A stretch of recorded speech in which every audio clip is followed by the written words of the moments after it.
Chapter 1. The Red Path Crossed.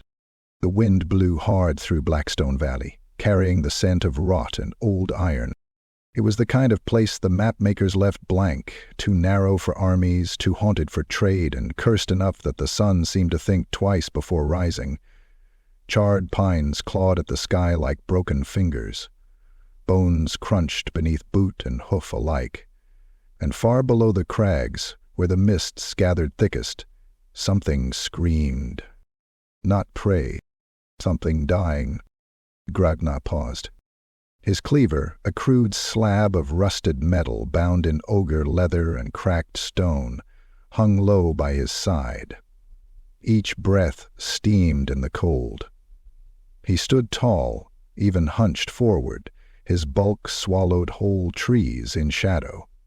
His gutplate, dented from countless wars, bore a smear of dried blood across the rune for endure. The scream came again, shorter this time, angrier. It was not human, nor beast. It had the edge of dwarfen pain behind it. The ogre snorted once. He could have kept walking. This was not his fight. He had no coin in this, no contract, no blood oath. And yet, his hand tightened on the cleaver. The path curved downward, sloping into the valley like a throat. At its belly, between gnarled roots and standing stones choked in bramble, they circled him. Beastmen. 8, reeking of filth, horn and spoiled blood, shaggy heads crowned in broken antlers. Their weapons were iron scraps, wood lashed with sinew, and rusted meat hooks. They bayed, grunted. They enjoyed this. At their center, a dwarf, squat, broad, shirtless in the freezing air. His flesh was a canvas of scars and black ink, twin axes clutched in tattooed fists. His crest of blood-orange hair stood tall, matted with gore. One eye was sealed shut with a swelling bruise. The other, burning. But the desire to answer saved. The dwarf stood atop a mound of corpses, 3 beastmen already dead at his feet. Blood steamed from his side. His breath came in grunts. Still, he roared defiance. Not words, just wrath. Grogmaw exhaled and walked forward. The ground shook with his steps. The beastmen turned, some startled, some dumb with hunger. The largest among them, a horned brute with a bone nose ring and a pox-ridden jaw, stepped forward and raised a jagged spear. "Mine," it hissed, gesturing to the dwarf. "He mine. Die slow." Grogmaw did not stop. The brute screamed, lunged. Grogmaw's cleaver moved like falling stone.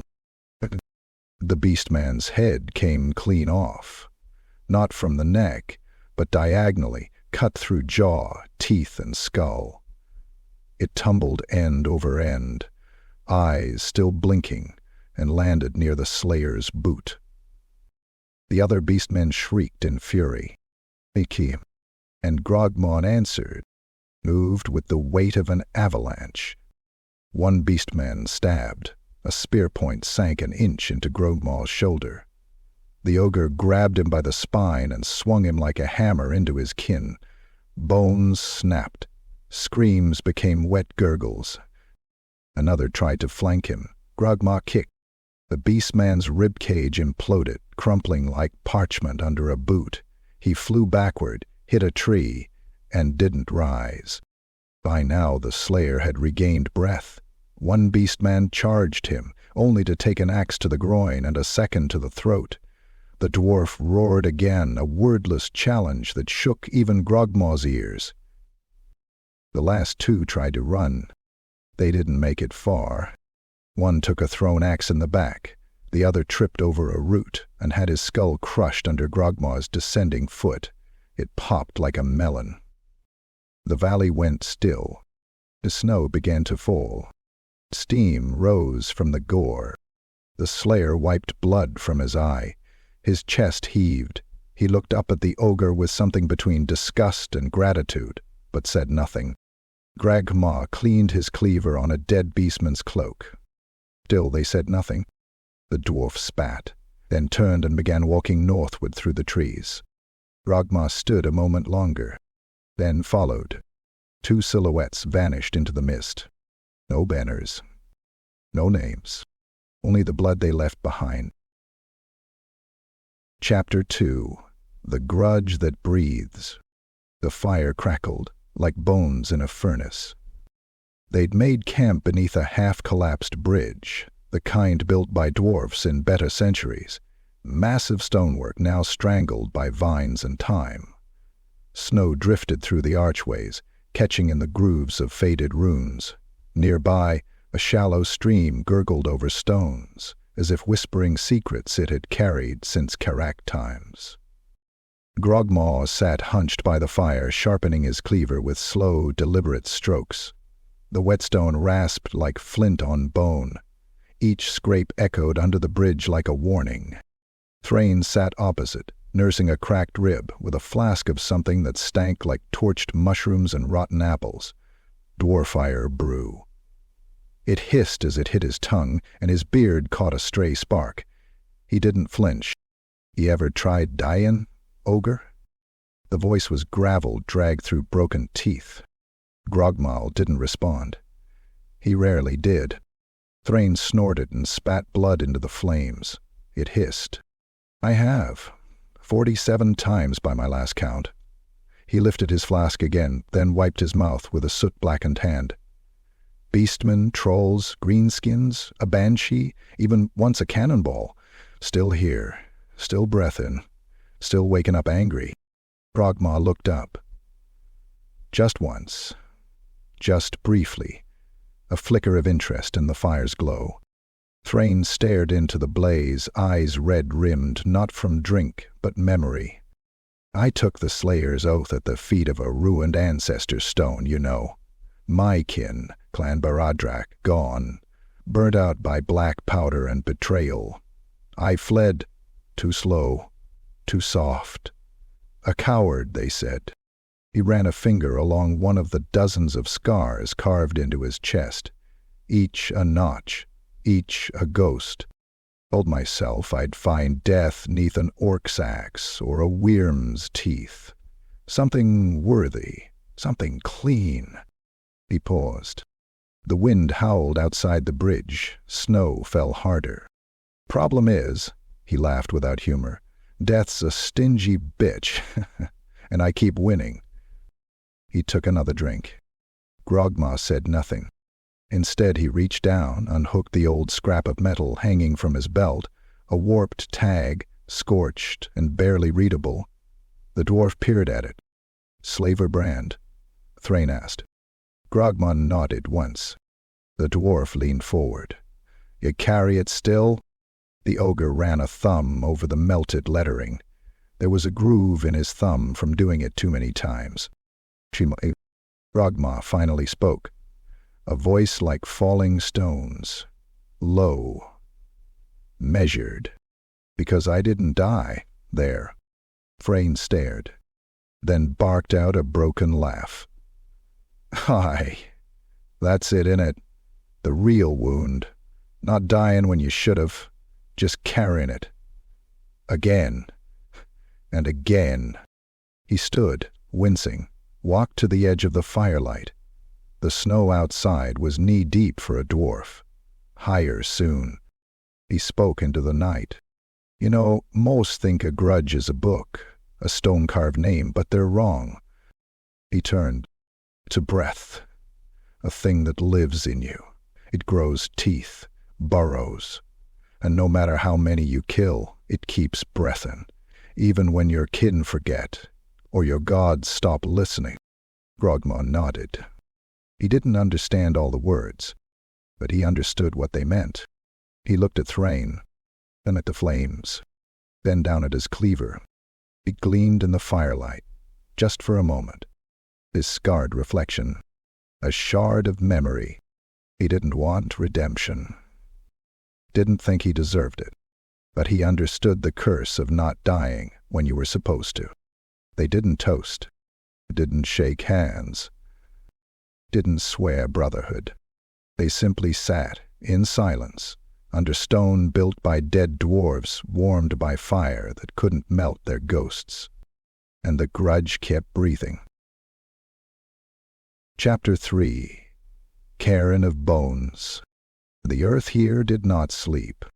It whispered beneath the moss-covered stones, a low, ceaseless murmur that carried through frost-bitten soil and the crumbling statues of dead warriors. The barrow of Grethrin Deepaxe lay ahead, half swallowed by the hungry forest and thick with the stench of damp, ancient rot. Trees grew like twisted sentinels around it, bark blackened as if scorched by warp fire, their roots gnarled like fingers trying to strangle the cairn back into memory. Thrain spat into the ferns. Should have left this place to the worms. He adjusted the twin axes strapped across his back, eyes narrowing at the runes carved into the broken lintel stone above the barrow's maw. Dwarfen, but chiseled with haste and anger. Grogmaw lumbered behind him, silent, cleaver strapped to his back, frame half-hunched beneath the roots and dead branches overhead. His breath fogged the air, thick as a smith's bellows. Something in the earth below had him on edge. His gut plate throbbed where old runes had been gouged out. The entrance yawned, a black hole punched into the hillside. Thrain grumbled. This place was where ogres and dwarfs last stood shoulder to shoulder. Battle of Blackstone Hollow. Long time back. Grethrin and Gulsk Fangbite fought side by side. Died here too, entombed them together. Grogmaw grunted. They made a pact. Thrain added bitterly. Then the clans betrayed it. Left the ogres to rot while they took the gold and sealed the dead. Aye, my kind did that. Grogmaw's head tilted. A low, dangerous growl brewed in his chest, not aimed at Thrain, not aimed at anything living, but at the stones. The memory, it went in. The air inside was a tomb's breath, cold and wet, thick with the stink of mildew, blood, and something worse, magic, necromancy. The stone hall descended in broken steps. Torchlight flickered against runes scoured by blasphemous hands.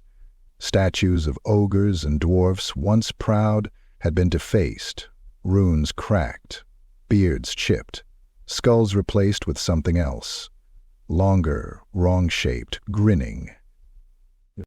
Bones littered the floor. Hundreds. Not all natural. Some had been arranged. Thrain stopped. They're raising him. Filths turned the honored dead into puppets.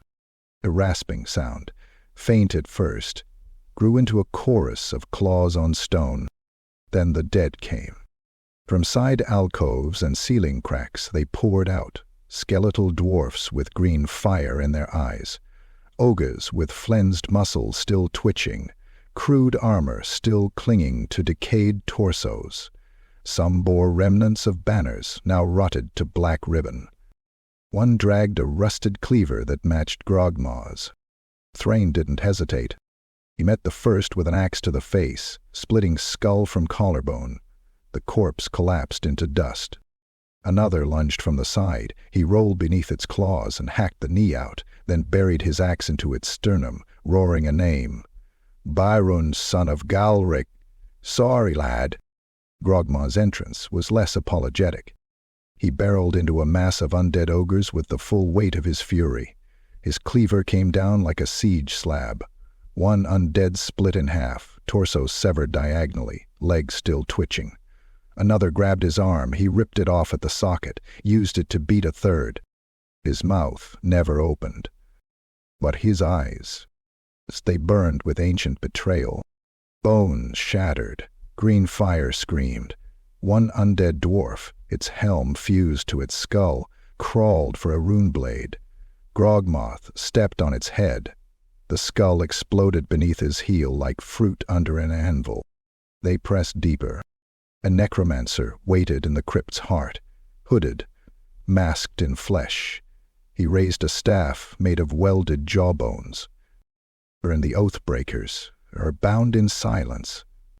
Grogmaw answered with his cleaver. The necromancer's shield spell shattered like glass. Thrain followed up with a thrown axe that stuck into the man's shoulder. He howled, staggered, tried to retreat. Grogmaw caught him by the spine and squeezed. Crunch, pop, snap. The sorcerer's limbs spasmed. His staff hit the floor and cracked in half. The green fire died instantly. The corpses crumbled into piles of brittle memory. Silence returned.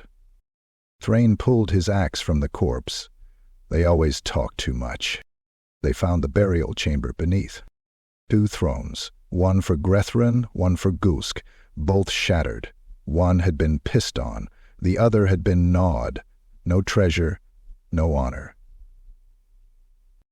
Only broken bones. Thrain stood long in front of them. They fought together, died together, got pissed on together, and all for nothing. He knelt, whispered something in Cazalet, then stood and looked at Grogmaw. I don't know what's worse, dying for a lie or living long enough to know it was one. Grogmaw didn't speak. He just raised his cleaver and smashed the twin thrones to rubble. They left the cairn of bones behind, not in silence, but with a vow written in the blood they spilt and the stones they broke. Chapter 4. Blood in the Kindhold. The mouth of the Kindhold gaped beneath the dead mountain like a wound that had never healed. They found it by accident, half buried beneath a rockslide, its iron gate twisted and torn from the hinges. Old dwarfen carvings were smeared with blood, fresh, and char marks suggested fire had tried and failed to cauterize something unholy. The rune of hospitality had been scratched out. In its place, a crude spiral, flanked by 2 horns. Thrain stared at it, face stone-hard. Kazad Krol Khan, the Kindhold. Meant to be a fortress and a cattle vault during the deep winters, not a damned temple. Grogmaw ran a thick hand across the stone. His fingers came away red. Not paint. They lit torches. The descent into the hold was steep, air growing heavier with every step. The walls, once lined with tapestries and weapon racks, had been gouged, clawed, and reeked of bestial stink. Hoofprints stained the floors. The stone itself seemed to sweat, a rank, humid scent of rot and musk. The first corpse was a dwarf, split open from collarbone to groin, stuffed with hay. Thrain muttered a curse and gripped his axes tighter. Deal with it. The work, he said. The Minotaurs came at the first haul, 3 of them, warped mockeries of bull and man, armored in rusted plates nailed into their own flesh. Their eyes glowed with warp taint. One bore a dwarfen anvil chained to its back like a trophy. It charged. Grogmaw moved to meet it. They collided with a sound like thunder. The ogre's cleaver met the beast's great axe mid-swing. Sparks flew. Grogmaw reeled from the sheer force, but didn't fall. Instead, he pivoted, using his shoulder to slam the Minotaur into the wall. The stones cracked. Dust rained down. The second Minotaur lunged at Thrain. The dwarf ducked low, rolled under a swing that would have pulped a mule, and came up driving both axes into the beast's belly. Black blood sprayed, steaming. The Minotaur roared, swinging wildly, but Thrain clung to its torso, hacking again and again until the beast collapsed, legs twitching. The third tried to flee. Grogmaw grabbed it by the horn. With one colossal wrench, he tore its head clean off.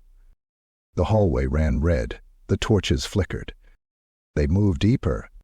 The forges had been defiled, now used to heat cauldrons full of bones and blood. Hooves echoed from the shadows. Chanting. Low. Bestial. Words in a tongue too old, too primal, and too wrong.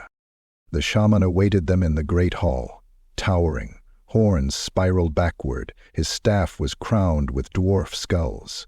He raised one clawed hand and snarled. The chant grew louder. Dozens poured in. Minotaurs, beastmen, warped things caught mid-transformation. Thrain grinned, bloodied and hoarse. Well, we found the herd. Grogmaw just roared. They charged in together. It was not a battle, it was a slaughter. The Grogmaw moved like a wrecking stone, cleavers smashing through bone and armor alike. He severed limbs, crushed skulls beneath his boots, ripped spines free with bear-like strength. One beast tried to mount him. He threw it over his shoulder into a forge. It sizzled, shrieking. Thrain ducked, spun, struck.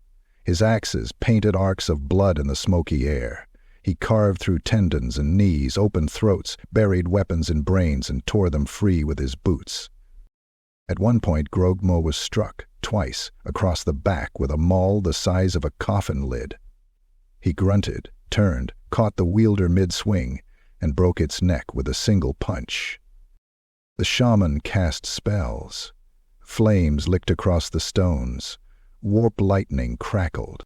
Thrain took a glancing bolt, his beard smoking, but still ran, leapt, and buried both axes into the shaman's face. The Minotaur twitched once, then collapsed backward into its own altar, snapping the skull totem in half as it fell. The herd broke. Those not dead fled, trampling each other in panic, bleating in fear of a death they thought they had mastered. The hold was silent once more. The forges hissed. Blood dripped from the beams overhead like rain. Grogmaw stood in the center of the carnage, breathing hard, cleavers soaked from tip to haft. Thrain leaned on his knee, panting, laughing between broken ribs. "This place is cursed," he said. "Best to bury it." They dragged what fuel they could find, old barrels of black powder, half-finished kegs, rotted lumber. Lit the forge one last time. As they walked away from the mountain, the first explosion shook the snow loose from the peaks. Smoke billowed from the vents. Stone cracked, then collapsed. Behind them, the Kindhold died screaming. Neither looked back. They walked on, smeared in gore, unspoken oaths between them heavier than steel. Chapter 5. The Shattered Runes. They found him screaming at stones. The old dwarf sat in the snow outside a half-buried vault door, hammer clutched in white-knuckled hands, beard frozen stiff with drool and tears. Runes covered his arms, chest, even his face, scarred into the flesh with a blunt chisel. Many were half-finished, some crossed out. None glowed. His forge eye was cracked. The brass lens flickered like a dying coal. "Iron above and fire below," he bellowed into the wind. "They twisted them, my blood, my line, my runes. They scream when I sleep." Thrain raised an eyebrow as he approached. "Ruin hammer," he muttered, mad as a snotling in sunlight. The old runesmith turned, his gaze wild. "You, slayer? You bear the blood of Baradrak, do you not? I smell it, charred and bitter. Help me reclaim my vault." The door listened still. Thrain's jaw tightened at the clan name. "How do you know that name?"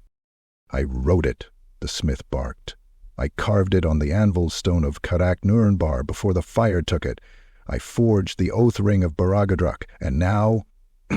now the ancestors claw at my mind with ice and lies." The door behind him groaned in the wind, a vast dwarfen construct, cracked down the center, covered in shattered rune plates.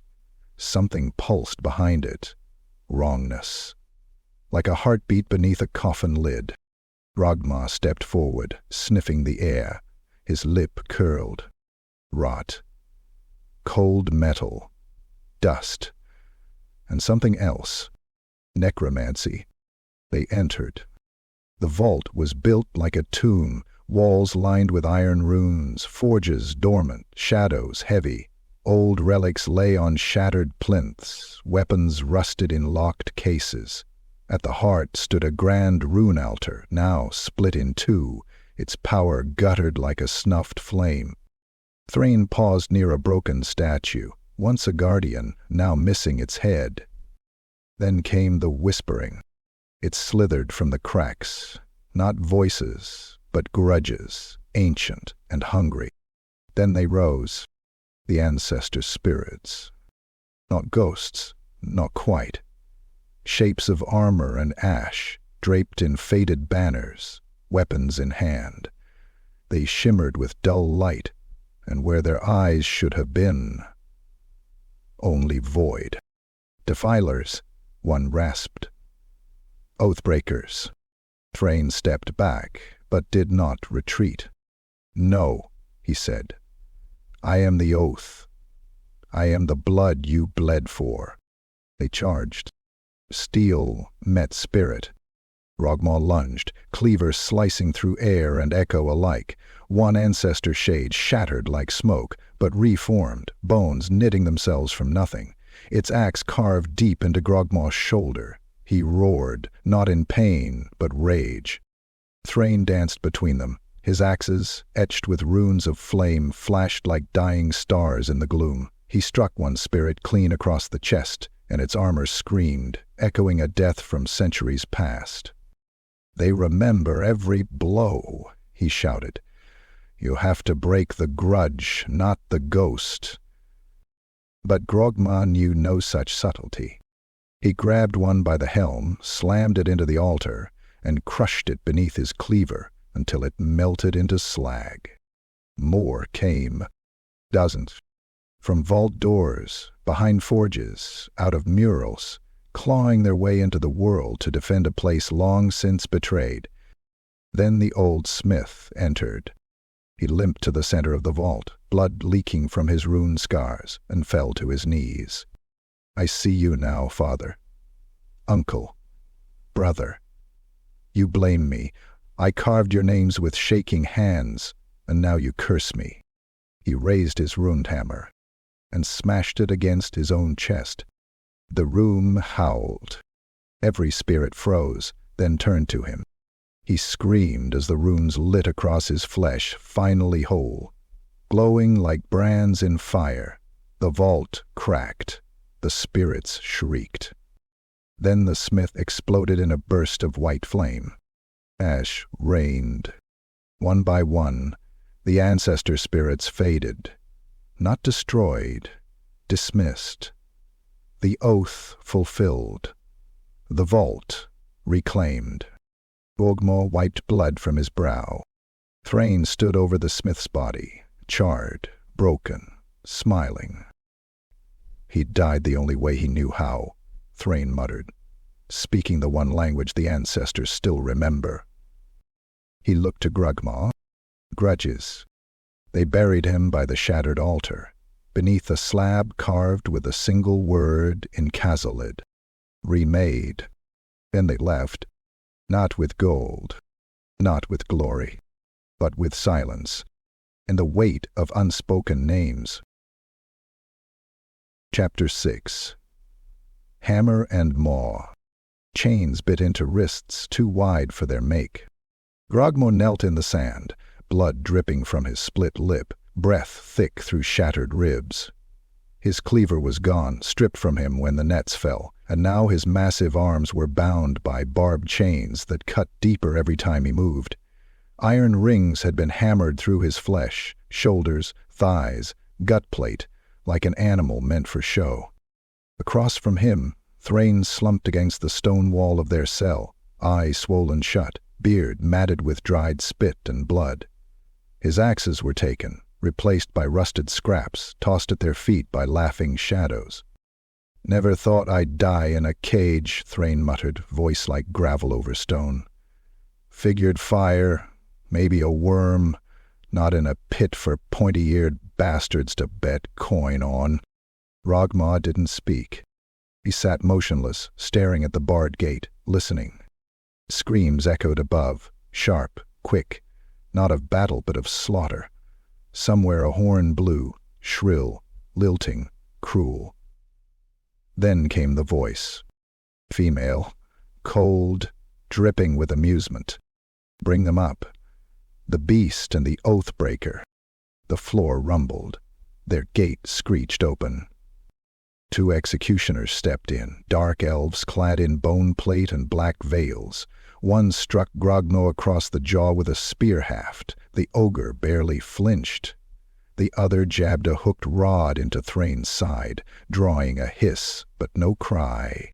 They were herded like cattle, dragged through tunnels carved from pale stone, lined with the remnants of past games, skulls, flayed banners, entire spines nailed to the walls. The scent was unforgettable: sweat, blood, perfumes, and venom. Then the arena opened before them. The sky above was a black canvas split by lightning. The stands were crowded with bleached masks and lacquered armor. The crowd of Druzhki hissed and laughed, some sipping from skull goblets, others placing bets with severed fingers. And in the center, the pit, red sand, soaked deep, already stinking of death. Grogmaw and Thrain were shoved into it. Thrain bent, picked up a bent axe head tied to a cracked haft. Grogmaw's chains unhooked, but barbs still coiled around his arms. Across the pit the gate opened. And they came. A hydra, 3 heads chained in cruel muzzles, flanked by 2 cane-blooded gladiators, wiry Druzhki, covered in ritual scars and poison-tipped blades. Their skin shimmered with drug sweat. Their eyes burned with religious madness. "Guess they're not making this easy," Thrain muttered. The hydra reared up, snarling. The horn blew, and chaos erupted. The first gladiator bolted toward Thrain, too fast, too eager. The dwarf ducked the twin blades, turned inside the reach, and planted the broken axe into the elf's groin. Steel cracked bone. The Druzhki shrieked, until Thrain grabbed a handful of his throat and crushed the windpipe. The hydra surged forward. One head snapped at Grogmaw, dragging its chains like shrieking iron. The ogre caught it by the lower jaw, planted his feet, and with a roar ripped the head down, smashing it into the arena floor. Teeth shattered like glass. Another head lunged. Grogmaw pivoted, dragging the chain barbs across its eye. The beast wailed. The final head wrapped around his waist, constricting. He bellowed in pain, then bit down. Hard. His tusks crushed through sinew and scale. Black blood sprayed like vomit. The last gladiator danced toward Thrain, poison daggers flashing. The dwarf blocked one, took the second to the shoulder, and did not stop moving. He rammed the elf with a shoulder check that sent both tumbling. The dagger twisted in his flesh, but Thrain roared and drove his forehead into the elf's nose. Bone cracked. Then again. Again. The elf went limp. Skull pulp. Grogmaw lifted the hydra's central head. It screamed once before he slammed it into the sand, again and again, until the body spasmed and went still. The crowd above watched in stunned silence. Blood-soaked, panting, they turned toward each other. Grogmaw dropped what was left of the chain. Thrain ripped the dagger from his shoulder, spat, and said, "I thought you were just meat with legs." Grogmaw shrugged. "Still am." Thrain barked a ragged laugh. "Aye, but you listen. You fought with your back to mine. Yours held. Serious, docked to yours." The crowd roared then, not for joy, not for celebration, for more. They chanted something in Elthrin, a command, a demand. The gates opened again. Were opponents. More blood. Thrain sighed and rolled his neck. No time for speeches. Grogmaw raised his fists. "No banners here." "Aye," Thrain agreed. "Only bones." And they charged, back to back, as the black sky cracked, and the gods of cruelty looked on. Chapter 7. The Last Forge. The gates of the Underhold groaned open like the jaws of a dying god. The air within was thick with soot and silence. No birds, no vermin. Just the crackle of old heat, embers refusing to die. The black stone walls were etched with faded runes, glowing faintly, as if remembering power once wielded in fire and oath. This was a forge hall, but no hammer rang here. Not anymore. Thrain stepped into the gloom first, axes drawn, boots crunching over slag and bone. Grogmaw followed, ducking beneath an arch that had caved inward. The ogre's shoulders scraped both sides. Every breath he took tasted like ash and old betrayal. It was Karak Varnrik's last forge, a place Thrain remembered only from songs and the trembling words of his grandfather, a relic of his disgraced clan, Baragdrak, supposedly abandoned, forgotten, dead, but someone had lit the forge again. Deeper in, past broken statues and discarded armor, the scent of blood thickened. They found the corpses first, Groby and Dwarden both. The greenskins had pushed deep before they were turned to char and steel. Some were burned black where they stood, others pierced through by rune swords left humming with residual magic. A last stand had been made here, and one had survived. They heard her hammer before they saw her. Take.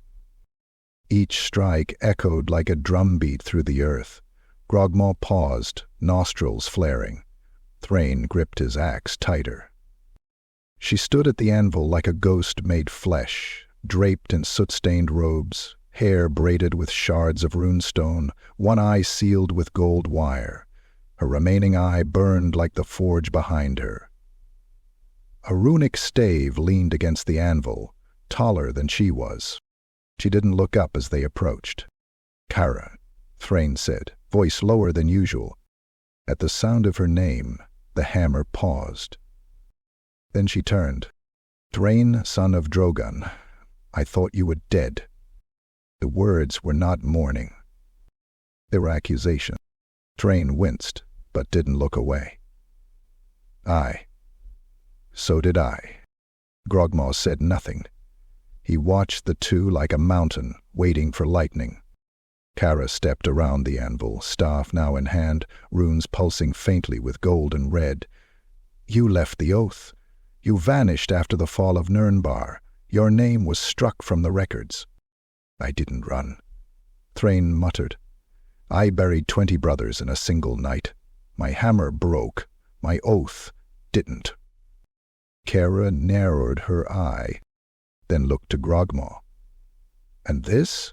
An ogre? You drag kinless monsters into our halls now?" "Hath pulled me from the mouths of warp-touched beasts. Stood in blood to his knees to save my back in the arenas of Clare Caran. He is not kin." "No," Thrain said, but he stood. The air cracked with tension. Then Kara turned without a word and returned to the forge. She placed her staff across the anvil and spoke in Khazalid, old words prayerful and bitter. The runes across her arms flared. Then she reached for 2 brands. "Mulgrim Ironarm's mark," she said. "Sigils of trial and blood, not honor, not yet." She looked first to Thrain. "You want your name spoken again? Take the pain." Thrain bared his chest. The brand hissed as it struck. The rune flared like molten steel. He gritted his teeth, bit back a scream. Then she turned to Grogmaw. "You," she said coldly, "are not of the mountain, not of the oath, but you fight beside one who is. So I brand you not as brother, but as burden-bearer." Grogmaw looked down at her, silent. Then knelt. The brand struck the metal of his gutplate, carving deep through steel and scarred flesh alike. Smoke curled from the mark. It burned with light, sullen, red, eternal. Kara stepped back. "It will never heal," she said. "It is not meant to." Thrain straightened, face pale, sweat on his brow. "Then we're bound." "For now," she said. Behind her the forge flared, and the last embers of the mountain sang in low hums of lost glory. Thrain and Grogmaw turned to leave. "Wait," Karak called. They paused. She lifted 2 blades from the rack beside her, one a reforged axe inscribed with fire runes, the other a cleaver of dwarfen steel wrapped in gut hide and bound with an oath nail. "They're not gifts," she said. "They're burdens. Earn them." The warriors took their arms. He said nothing, and vanished into the smoke. Chapter 8. The Things Beneath Karak Wormshade. The mouth of Karak Wormshade yawned beneath a thunder-choked sky, its stonework broken like snapped ribs jutting from the side of the mountain. Water lapped against the lower levels, brackish and stagnant, and the stench of old rot rolled out in choking waves. The hold had drowned centuries ago, collapsed in an earthquake, or so the tales claimed. But the runes at the threshold were fresh, carved with trembling claws. Not dwarf hands. Thrain muttered a curse and drew his axe. "This place shouldn't speak any more," he growled. Grogmaw said nothing, though the mark on his gut plate burned cold. He sniffed the air, his tusked mouth curled in disgust. Warp. Wet fur. Iron, blood, and something worse. They descended into the drowned hold, boots splashing through fetid water knee-deep. Runes flickered beneath the surface like dying fireflies, ancient warding stones now smeared with excrement and bone. Pillars tilted sideways, their weight sinking into the soft earth. Statues of ancestor kings wept, slimed, and all the while the tunnels breathed. Low, wet, pulsing. They found the first corpse impaled on a spike, a dwarf, emaciated, eyes sewn shut. Chest burst outward, ribs splayed like wings. Something had been put inside him, and it was gone now. Thrain whispered a name and stepped around him. They moved deeper. It was Grogmaw who heard the skittering first. His hand went to the cleaver Karak had reforged. Its runes flared faintly. From the dark came Skaven. But not the twitchy, chittering scouts of the wild tunnels, no. These were pale things, skin flayed, eyes burning with warp fire, limbs longer than nature allowed. Some walked on bone stilts. Some dragged chains made of fused spines. At their center, a warp seer, black robes slick with pus, his horned helm bound in brass. In one hand he held a rusted staff crowned with dwarf skulls. In the other, a dripping cauldron sloshing with green light. He saw them. Shriek a word. Tainted. Blood. Ogre. And the things charged. Thrain met them first, roaring like a cannon. His axe carved one Skaven from collar to crotch, sending both halves tumbling in opposite directions. Grogmaw caught another mid-leap and ripped its arms off, beating a third to death with the twitching limbs. But they kept coming. Dozens. From above, below, through water and wall. Grogmaw fought like a landslide. Every swing of his cleaver sent bones and flesh in opposite directions. He used his size, his rage, his scars. He smashed skulls underfoot, tore tails from sockets, threw corpses like boulders into packs of ratmen. Thrain fought like a spark in a forge, fast, furious, burning bright. Blood ran from his arm where a Skaven dagger had found purchase, but he fought on, spinning through the melee, screaming the names of long-dead kin as he cleaved through heretic flesh. Then the warp seer unleashed his spell. The air bent. Water rose in coils, like snakes of liquid glass. A screech echoed in their minds, not sound, but command. And from the far wall, something broke free. Not a Skaven. Our daemon. About a fused abomination, bloated and twitching, covered in sores and glyphs that pulsed like blisters. Its face was a dwarf skull jammed into a rat's stretched skin. Its maw opened across its belly, lined with teeth carved from warpstone. It screamed. and charged.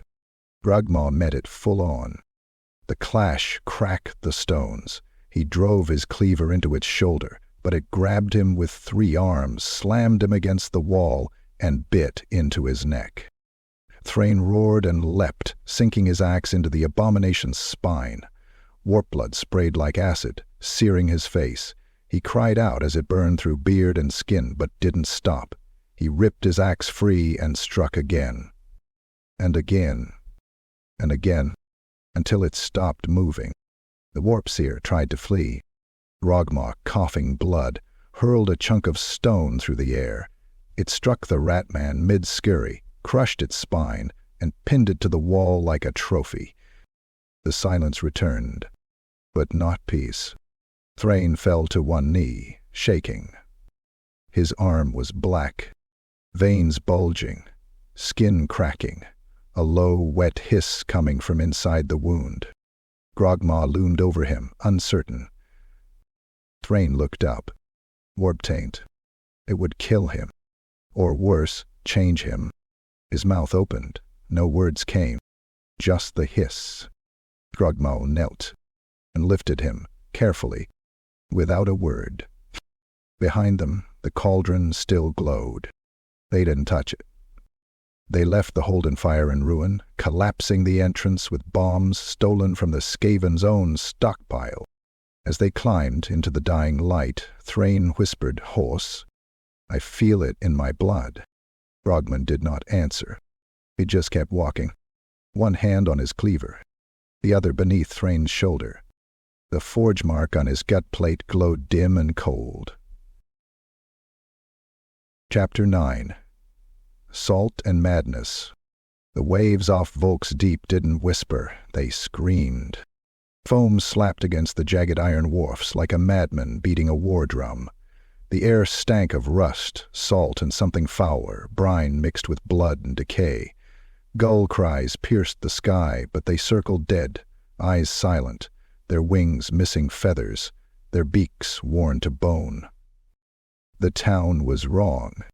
Rotting buildings leaned like drunkards over slime-choked alleys. Fish with human eyes rotted on rusted hooks. The sailors who passed them didn't meet their gaze. Many were missing ears. Some were missing more. Grogmaw carried Thrain slung over one shoulder like a bloodied sack of meat. The dwarf muttered, half-conscious. His veins were green now, snaking up his throat, pulsing with rot. Warp taint had sunk into him like a hook through flesh. His sweat smelled like vinegar and bile. His lips cracked with every breath. They'd come here chasing a whisper Karak had spoken of fire salt and old rites in the deep, a last chance to cauterize the corruption before it hatched something unspeakable in Thrain's bones. They found an apothecary's den beneath a collapsed bell tower, the stone reeking of ancient incense and burnt marrow. The woman there, face veiled in yellow silk, demanded no coin. Only a finger. Thrain gave her one without flinching. She mixed a brew of fire salt, ash oil, and shark's gall, then set a brass brazier blazing red and white. The room filled with fumes like boiling vinegar. Then she handed Grogmaw a black-bladed knife. "Has to bleed," she said, "then burn." Thrain didn't wait. He stripped to the waist, skin blistering in places already, and knelt before the brazier, muttering Procan Kazalid, oath prayers, lost to all but the dying and damned. Grogmaw held the knife. He hesitated. Thrain opened his one good eye and grunted, "Do it." So Grogmaw dragged the blade across his shoulder, deep, then across his chest. The runes there boiled under the skin. Tainted blood hissed as it hit the brazier. Thrain screamed. The flames turned blue, then purple, then black. Outside, something heard it. From the sea mist and sewage alleyways they came, the cult of the salt womb. Fishermen with hooks for hands. Blind women with barnacle-studded blades. A child whose face split open sideways when he sang.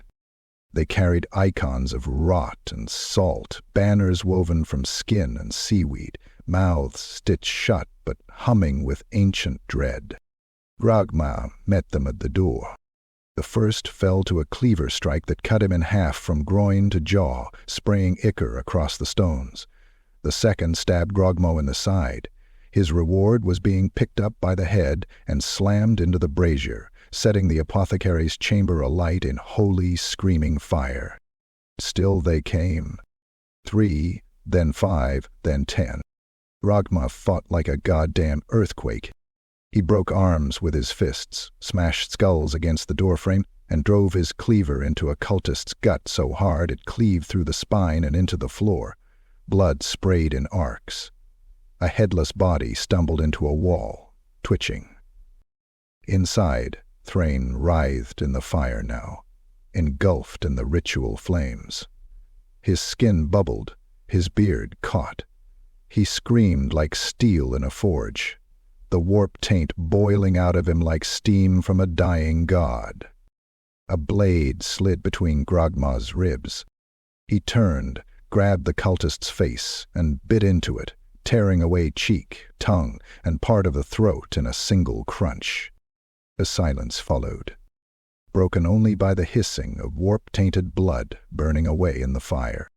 Then Thrain stood, charred, there, smoking, eyes red as forge coals, but clear. He breathed once, spat blackened blood onto the floor.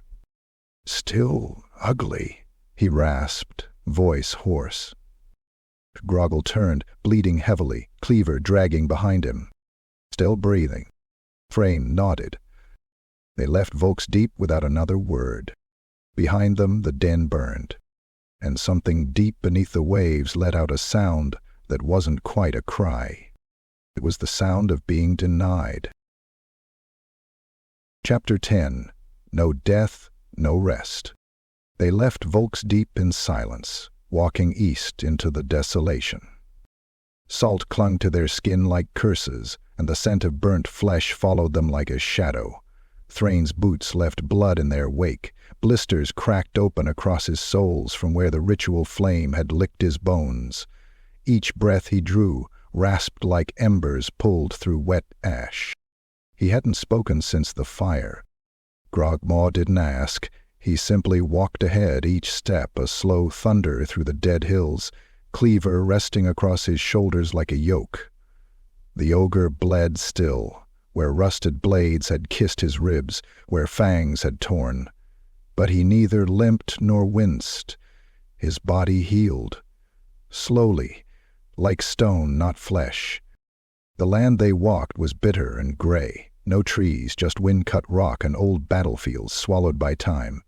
Spears jutted from the dirt. Bones lay in forgotten heaps, white and brittle.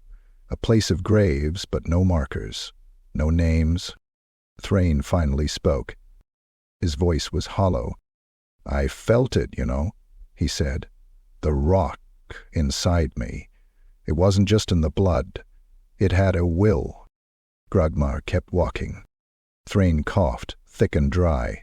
He spat, but there was nothing left in his mouth but taste. "I saw faces. My father, my brother. They begged me to come, said I was long past time, and I wanted to." He looked at his blackened hands. The skin healed but wrong. Too tight in places, too loose in others. The warp had left marks. Not visible, not entirely. But I didn't go. Death didn't take me. Grogmaw stopped. Thrain faced him. The wind tugged at the ogre's blood-crusted furs. His gut plate bore Kara's rune still, though the sigil of Ironarm had begun to warp, heat-tisted or changed. His eye, yellow and dark as storm-lit brass, held Thrain's without blinking. "Then walk," Grogmaw said. Thrain stared. "You don't understand," he hissed. "There's something in me now. I wake up cold. I forget names. Sometimes I hear things breathing behind my ears. What if I'm not me anymore?" Grogmaw blinked once. "Then keep walking until you are." Thrain opened his mouth, closed it. He looked at the ground, at the red dirt and the bone shards and the thousand silent graves. "Do you ever wonder," he whispered, "if we're already dead? You, me, just ghosts with too much meat on us?" Grogmaw knelt. He scooped up a rock from the earth, crushed it in his hand. Dust ran from his fingers. "Dead things rot," he said. "We break." Thrain let out a sharp laugh, bitter as spit. He stepped forward, took up his axe. His knuckles cracked as he tightened his grip. Then he walked. No destination, no map, just the next step. And Grogmaw followed. In the distance, storm clouds gathered. But they didn't look back, because some warriors never get to rest, and some never want to. Chapter 11. Weird Steel and Wildfire. The sun bled red across the jagged peaks of the blister spine canyons. Shadows stretched like grasping claws over the narrow paths where stone met sky in brittle defiance. Wind screamed between the ridges, bringing the stink of scorched powder and shattered oaths. Thrain rode at the lead of the column, a squat, grim figure atop a stubborn pony, too small for pride but large enough for war. His axe gleamed anew, polished after the fire rite, though its edge still bore the nick from the Skaven abomination's spine. He chewed bitterroot as he rode. Jaw clenched. Grogmaw walked beside the wagons on foot. He preferred it. Each step sent tremors into the dry earth, his cleaver slung over his back, gut plate stained with road grime and old blood. He eyed the canyon's walls constantly. The ogre didn't like heights, not because he feared falling, but because he didn't trust what watched from above. They were escorting a dwarfen relic caravan. 7 wagons, 30 warriors, and 1 stone-throned Thrain who never smiled. The cargo was priceless. Weird steel weapons, etched and blessed by ancient rune priests, being moved from the ruined vaults of Karak to the eastern refuge of Barak-Thrung. The metal sang even beneath the tarpaulins. It hummed with old oaths and waiting wrath. And it called to hungry things. The noblars came at dusk, hundreds of them, chattering, screeching, a tide of green, stunted filth rolling down the canyon slopes like a living avalanche of teeth, rust, and stolen weapons. The first wagons were hit with fire bombs, improvised pots packed with pitch and bile. The oil caught, roaring up into shrieks and smoke. One wagon overturned, crushing 2 beardlings beneath its iron-rimmed wheels. The dwarfs formed a shield wall instantly, disciplined, brutal. Grogmaw charged the slope alone. He crashed into the first wave like a boulder hurled by gods. His cleaver split a nobbler straight down the middle, carving through spine and belly in a single crunching motion. A second tried to leap onto his back. Grogmaw grabbed it midair and bit off its face, tossing the twitching corpse down the hill. Thrain stood atop a wagon, hurling throwing axes with brutal precision. Each one landed in a throat or skull, and those it didn't kill fell anyway, screaming as the blades burned with carved fire runes. But the noblotters didn't break. They swarmed. One climbed onto a wagon, screeching and hammering at the tarpaulin. Another followed, then a dozen. One got its hands on a weird steel axe. And that's when the betrayal struck. From within the caravan, a shout, "Now!" One of the dwarf guards turned and drove a dagger into his Thane's neck. Blood sprayed. The shield wall faltered. More dwarfs turned on their kin. 3, maybe 4, revealing crude tattoos beneath their armor, symbols of Hashut, the father of darkness. Chaos dwarf sympathizers, smugglers, traitors. They wanted the word steel for the forges of Jar and Egrand, and they'd nearly succeeded. Nearly. Grogmaw turned toward the wagons, saw Thrain locked in a grapple with one of the traitors, both bloodied and snarling. And then he moved. No hesitation, no command, just wrath. He reached the wagon, grabbed one traitor by the ankle and slammed him against the wheel, once, twice, 3 times, until the dwarf's skull came apart like overripe fruit. He tore another off the ledge and ripped his arms out at the shoulders, flinging the twitching corpse into the fire. The last traitor ran. Grogmaw chafed, caught him by the beard, and whispered something in his ear. No one heard what, but they heard the screams. When it ended, the canyons ran red. Thrain stumbled over the bodies, blood dripping from his brow. He looked at the carnage, then to Grogmaw, who stood amidst the wreckage, breath steaming, fists still clenched. The ogre said nothing. He picked up one of the weird steel blades, looked at its runes, and then placed it gently back in the wagon. Thrain limped over. "We saved half," he said, "maybe less." Grogmaw glanced at the dead traitors. The right half. The fires of the ruined wagons danced in their eyes. Far above, carrion birds circled. The caravan buried their thane before dawn, wrapped in banner's silk, runes freshly carved into his breastplate. Grogmaw helped lower him, his hands gentle despite their violence. Then they walked. Another canyon. Another war. No rest, no peace. All in the road. Chapter 12. The Horn of Skorath. The wind howled like a wounded beast across the ice-scored plains of Crundah's Reach. Snow didn't fall here. It stabbed. Each flake rode a blade of wind, slicing across skin and stone alike.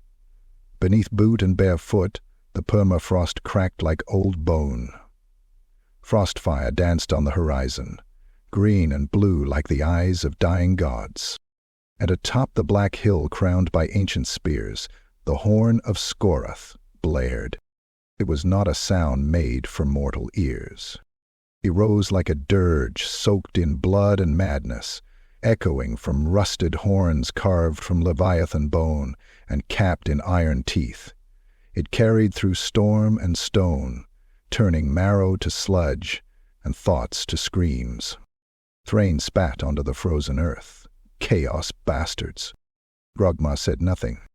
He crouched on a ridge of frost-choked rock, watching the raiders gather below like crows around a corpse.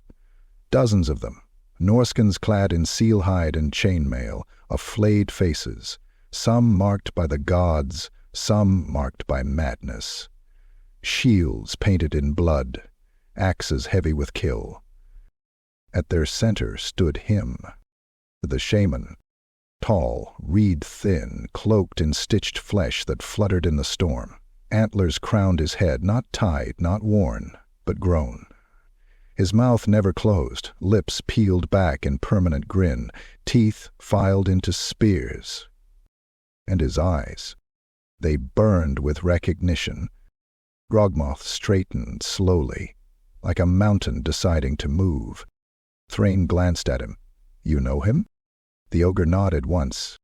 Thrain unslung his axe. "Well, then I guess we kill him." They didn't wait for nightfall. They charged down the ridge at full tilt, 2 against 30. Grogmaw roared, cleaver held high, his breath steaming like a forge. Thrain let out a war cry of his own, the rune on his chest burning a fierce red beneath his mail. The first line of Norskins met them like a wave of iron. Thrain's axe split skull from jaw, cleaving into the chest of a second foe before the first had hit the snow. A shield came at him, splintered on impact. A flail whipped across his back, drew blood, but he turned and cut the wielder's knees out with a snarl. Grogmaw struck like a god. His cleaver carved through 4 men in a single arc, sending limbs and entrails flying. A raider stabbed at him with a spear. He caught it in his ribs and kept moving, ripping the man's head off with his bare hand. But the shaman never moved. He watched, then whispered a word, and the earth opened. Black fire erupted around Grogmaw's feet. Chains of smoke and whispering bone lashed up from the frost, biting into his legs, dragging him down. He howled, not in pain but in fury, and ripped free, chunks of his flesh flaying off as he moved. The shaman walked forward, bare foot on ice, untouched. "Grogmaw," he hissed, "the breaker of Dregmath, the traitor to pain, you walk without banner, without master. I dreamed of your marrow." Grogmaw lunged. The shaman met him with nothing but words. And the wind screamed. The air bent. Grogmaw's cleaver froze mid-swing, bound by invisible chains. The shaman whispered again and drove a hand into Grogmaw's gut. Through the gut plate, through the flesh, to the bone. The ogre coughed blood, staggered. Thrain saw it and charged. He threw himself into the fray, barreling through raiders, shoulder dislocated but still moving. He drove his axe into the shaman's back, cracking ribs, breaking the spell. Grogmaw moved. He grabbed the shaman by the arms and tore him in half. Black ichor sprayed in twin fountains. The sky screamed again, and the wind died. The remaining Norscans scattered, not from fear, but from loss, their link to the gods severed. Thrain fell to his knees. Grogmaw fell beside him, blood pouring from the hole in his gut. They sat in silence, steam rising from their wounds, the snow already starting to cover the corpses. "You dying?" Thrain asked quietly. Grogmaw didn't answer. His breath came slow, shallow, but his hand still held the shaman's antlers. And it tightened? "No," the ogre finally rumbled. "Not yet." Thrain laughed. "Good, I'd miss the ugly bastard." Above them, the horn of Scarith shattered. The wind was silent again. Chapter 13. Flesh and Stone. The cliff face rose like a god's fist from the frozen vale, veined with age and scarred by 1,000 storms. Winds howled across its upper reaches, chasing snow in violent spirals. But there, halfway up its towering side, carved into the stone itself, was a gate. Runes lined its surface, deep, exacting, ancient. Thrain limped toward it, shoulder wrapped in blood-soaked cloth, beard crusted with frost. Behind him, Grogmaw moved slower than usual. The wound from the shaman still wept black blood, his gait uneven, breath ragged. "Temple of Grungni," Thrain muttered. "Or what's left of it." He knocked a pattern on the gate, not with his hand, but with the pommel of his axe. A rhythm passed down from the elder forges. A request, an oath.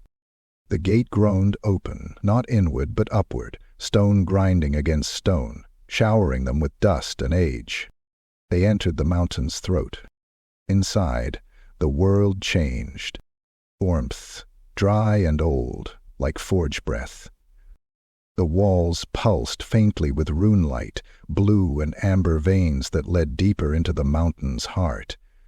Statues lined the corridor, each one 10 feet tall, each a dwarfen smith's mid-strike.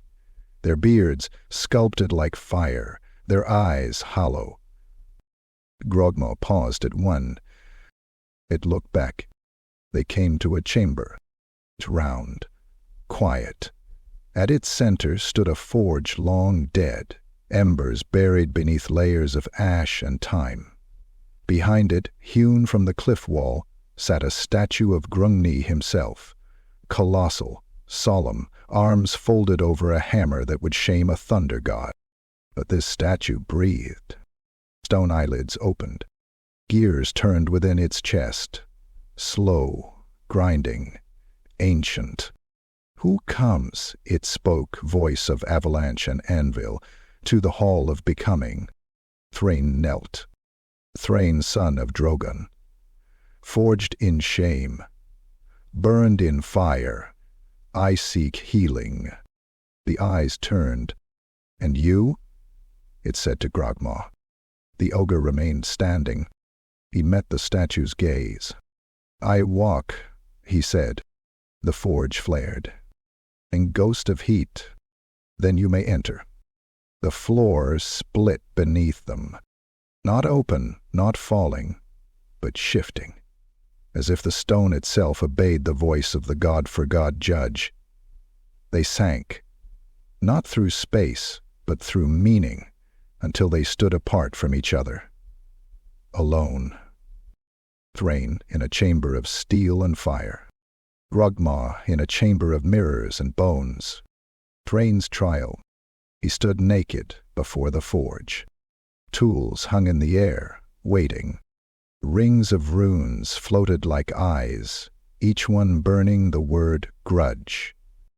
A voice whispered, not the statue now, but himself, from youth and flame and failure. "What is your name?" He lifted the hammer. "Thrain, what is your worth?" He struck. Steel met steel. Sparks flew. I broke and rose. "What have you built?" He hesitated, then looked down at his hands, at his wounds. "Nothing, but I have protected what others built." The forge roared, and in the flames, a new axe was born. Grogmaw's trial.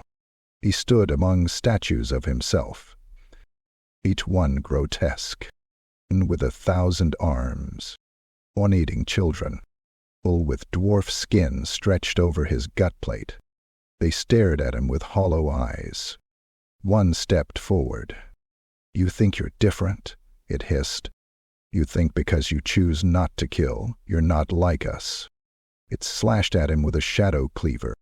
Grogmaw dodged, then caught its arm and broke it. A razor. Another statue rose. "You wear no banner, but your cleaver is soaked in innocence." It stabbed him in the side. He didn't flinch. Instead, he walked forward, cleaver dragging, and one by one he destroyed them all, until only one statue remained. It didn't move. It didn't speak. It just held a torch. Grogmaw took it, and the room burned. They returned to the forge chamber. And together, Thrain's axe now bore runes he hadn't carved, markings of truth, of endurance, not honor. It glowed faintly when near Grogmaw. Grogmaw's cleaver was unchanged, but on his gut plate a new scar had formed, not from battle, but from choice, a spiral etched by fire that marked acceptance. The statue spoke once more. "Flesh rots, stone endures, but the will must be forged." Then it closed its eyes. The doors opened behind them, and the mountain let them go. Wounds closed, not forgotten, but sealed, and they walked again, toward war, toward storm, together. Chapter 14.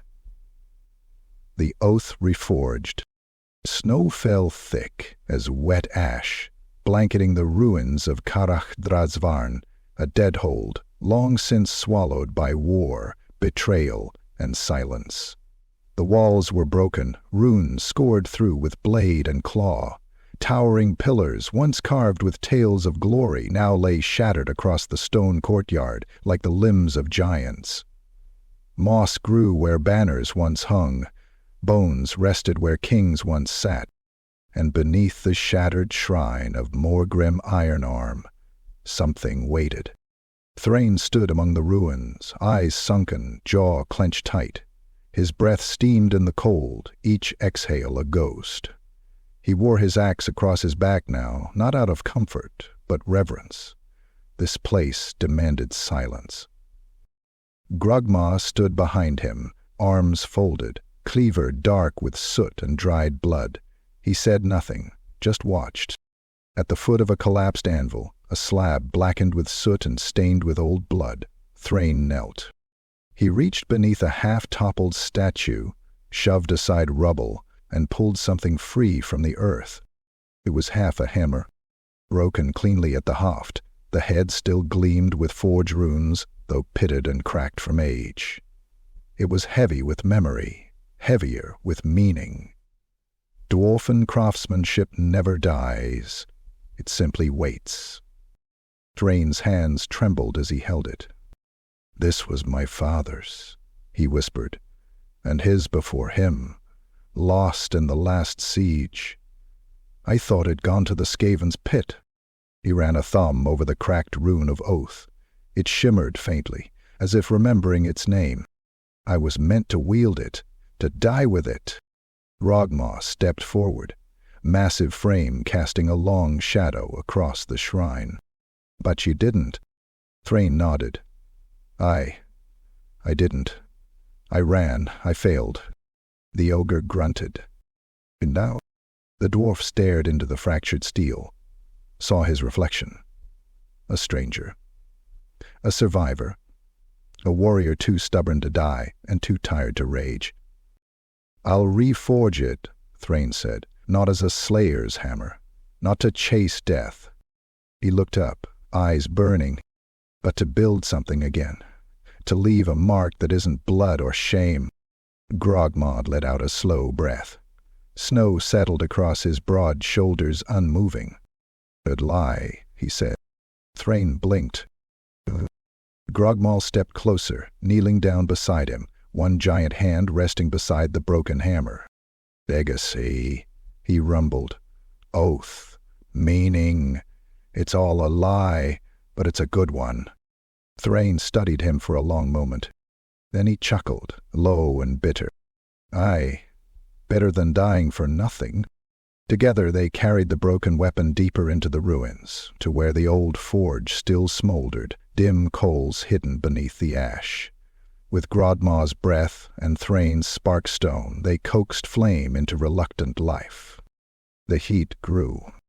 Thrain set the hammer's head upon the anvil, drew his axe, and cut off the handle. He placed the head back into the flame and waited until it glowed orange-red, the ancient runes beginning to pulse. Then from his pack he drew a new haft, metal-bound, carved from Grudge wood, taken from the flame grove of Kara's temple. He fit it to the socket, bound it with molten brass, etched the new runes. Not slayer, not death, but reckoning. And when he struck it against the anvil, sparks rose like fireflies.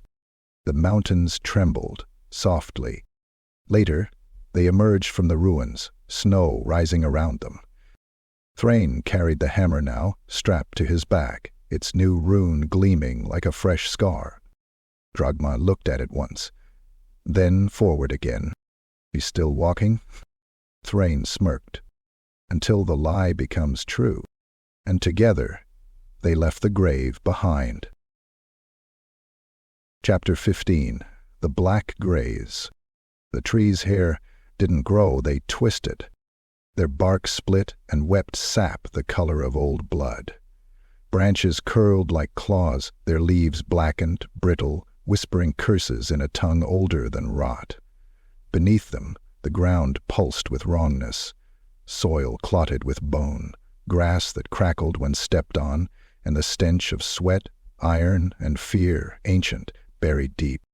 They had followed the corruption upstream, through blistered glades and past dying wildlife. Crows with too many wings, deer with no eyes, a bear once proud, now riddled with tumors that screamed as it fell under Thrain's axe. But it all led here, to the herdstone. It loomed in the clearing like a jagged tooth of the gods 12 feet tall, forged not from earth but from flesh, bone, and warp obsidian. Dozens of skulls, human, elf, dwarf, and worse, were nailed to it, their mouths sewn shut with sinew. Blood oozed from its base like sap from a sick tree. The land curved around it in a wrong geometry, a sinking spiral. Thrain muttered a curse. "Ubanit?"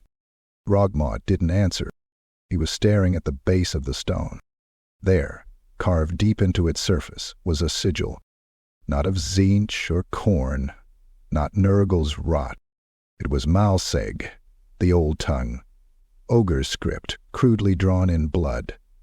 But below it, scrawled in a finer, more malevolent hand, was a single name. Grogmaw. The trees shuddered.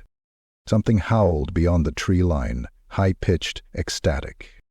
Then the Bray shaman emerged, He moved like smoke wrapped in muscle, limbs too long, hooves wet with clotted mud, horns wrapped in fetishes made from baby teeth and crow eyes. A tangle of fetid wool hung from his back, braided with glyphs of false gods and forgotten beasts. His mouth was sewn open, but he spoke. Inside their skulls. "Welcome back, kinslayer," Grogmaw growled low. The shaman paced around the stone, dragging a twisted staff behind him, its tip pulsing with green fire. "You left your mark, child of gluttony. You think to forget the camps, the screaming pits of Gristfang rock?" His voice slithered, oily and bright. "You remember. I see it in your marrow. You begged for more." Grogmaw didn't move. He didn't blink, but the cleaver in his hand tightened. "Thrain," he said softly. The dwarf readied his hammer. "I burn the stone." The shaman shrieked. Beasts burst from the woods, dozens of them. Undors, limbs twitching with chaos fire. Gores with rusted axes and horns scabbed from previous wars. One Gorgon, eyes dripping pus, mouth filled with hanging chains of bone. Thrain shouted a war cry and met them head-on. Grogmaw charged the shaman. It was not a duel, it was an execution, but the Bray shaman was no mere prophet of filth. He vanished in black mist, reappearing behind Grogmaw, carving through his shoulder with a sickle made of fused vertebrae. Blood sprayed. Grogmaw roared, spun, cleaver swinging. The shaman caught it with his staff. The blow should have broken him. Instead, the cleaver stuck, as if held by invisible flesh, then absorbed. A shockwave of screaming faces blasted outward from the staff, knocking Grogmaw back, cracking bone. "You are not free," the voice whispered into his teeth. "You were made in blood and pain. You cannot walk away from what you are." Grogmaw stood, bleeding from the mouth, one eye shut, arm hanging loose. He said nothing, just walked forward. The shaman hurled a curse, black fire that clung and burned. Grogmaw kept coming. He struck again. Grogmaw staggered. Again he dropped to one knee. The shaman laughed. "You feel it, don't you? The truth.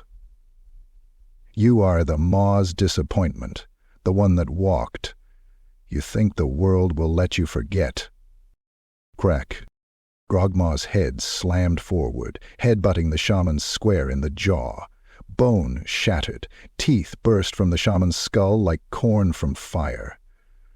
Grogmaw surged up, grabbed the beastman by the throat, and tore out his larynx with one massive hand. The Bray shaman writhed, gurgled. Grogmaw shoved his cleaver into the shaman's gut, sideways, twisting it until the sickle staff dropped. Then he lifted the dying creature high. "To walk," he said, voice full of gravel and iron, "is not to forget." He ripped him in half. Behind him, Thrain finished driving the last beast to the earth, his hammer now steaming with gore. He limped toward the herdstone, pulled out a flask of drake oil, and poured it over the base. Then lit a torch. "Let's see how this old bastard screams," he muttered. The flame caught fast, unnatural. The herdstone howled as it burned, faces warping, mouths opening, skulls wailing, like damned souls freed at last. They watched it burn. It took hours, but they didn't leave until it was ash. Only when the sun broke through the black trees, just a sliver, just enough, did Grogmaw finally speak again. "They know my name." Thrain grunted. Whose reply? "They should fear it." They walked on, no words. Only smoke behind them and silence ahead. Chapter 16. The Bannerless War. The mountains were red, not with sunlight, nor with clay, but with blood. It soaked into the gullies between jagged crags and caked the cliff faces like a stain no storm could wash away. The stench reached Grogmaw and Thrain long before the echoes of drums did. Heavy, rolling thunder. Bone on hide.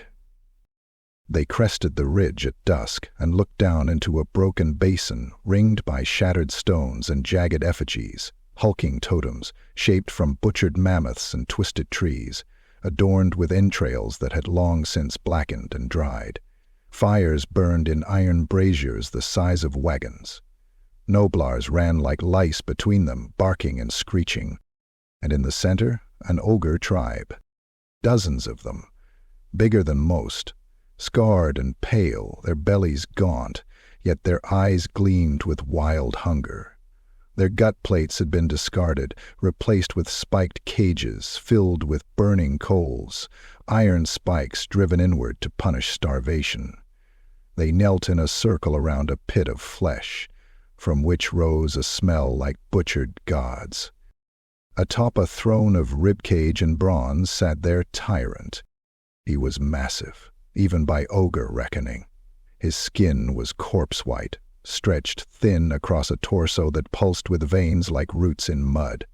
His maw tattoo was carved, not inked, into his flesh, deep enough to see fat. On his back, lashed with sinew, hung the false banner, a hide stretched with runes of hunger that did not belong to the great maw. Grogmaw's face hardened. Thrain spat. "What in all the gods' names is this?" "Wrong," Grogmaw said. As if summoned, the drums ceased. The tyrant stood, bones cracking. His voice boomed across the basin. "I know you, brother." Every ogre in the pit turned. Grogmaw of the East, the breaker of Dregman, the one who turned his back. The crowd muttered, some growled. The tyrant stepped down from his throne. The earth quaked. His cleaver was a slab of stone, etched with glyphs that moved when unlooked at. In his other hand he held a chain. On the end of it, a still-living noblar, lips sewn shut, skin flayed and tattooed with runes. The tyrant smiled. "The maw speaks through the hungriest. It feeds us truth, and you have starved too long, Grogmaw." Grogmaw stepped into the basin. Alone. Thrain reached for his hammer, but the ogre raised a hand. "No," Grogmaw said. "This is mine." He walked through the gathered tribe. Some leered, others looked away. A few growled, low and guttural like wolves near fire. The tyrant roared, "Will you bend the knee to your hunger again? Will you tear the veil and eat like the maw demands?" Grogmaw looked him in the eye. "I walked from the pit. You dug deeper." And then they charged. The duel was titanic. Cleaver met Stoneblade in a clash that cracked the basin. Sparks and blood flew in every direction. Grogmaw drove forward like a glacier in rage, silent, unstoppable. The tyrant fought like a beast possessed, slamming Grogmaw into totems, tearing at his flesh with iron-toothed gauntlets. The tyrant screamed verses in a tongue made of hunger. Grogmaw answered with steel. Ribs broke, blood gushed. The noblar chains whipped across Grogmaw's back, and he bit through them, tossing the broken creature aside and driving his fist into the tyrant's mouth. Then he tore the banner from his back. The tyrant shrieked as skin ripped away in long, oozing ribbons. Grogmaw raised the false banner and burned it in the nearest brazier. The fire turned black. It screamed. Ogres around the pit fell to their knees, weeping blood, vomiting bile. The tyrant crawled, bones broken, wheezing. Grogmaw stood over him. The cleaver rose. He paused, then fell, not to kill, but to cut off the tyrant's gut plate, strip him of his name. The silence was total. Grogmaw turned to the tribe, blood steaming in the chill night. One ogre stepped forward. "What now?" Grogmaw stared at him. "You want a leader," he growled. "Lead yourselves." He turned and walked away, leaving the tyrant broken and the tribe in shambles. Thrain fell into step beside him, eyes wide. You could have rolled them. No, Grogmaw muttered.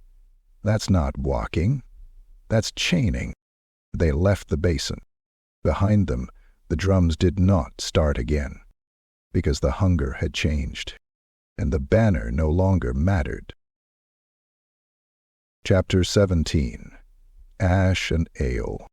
The tavern was buried beneath 300 feet of stone, behind a false shaft carved into the world's edge like a scar.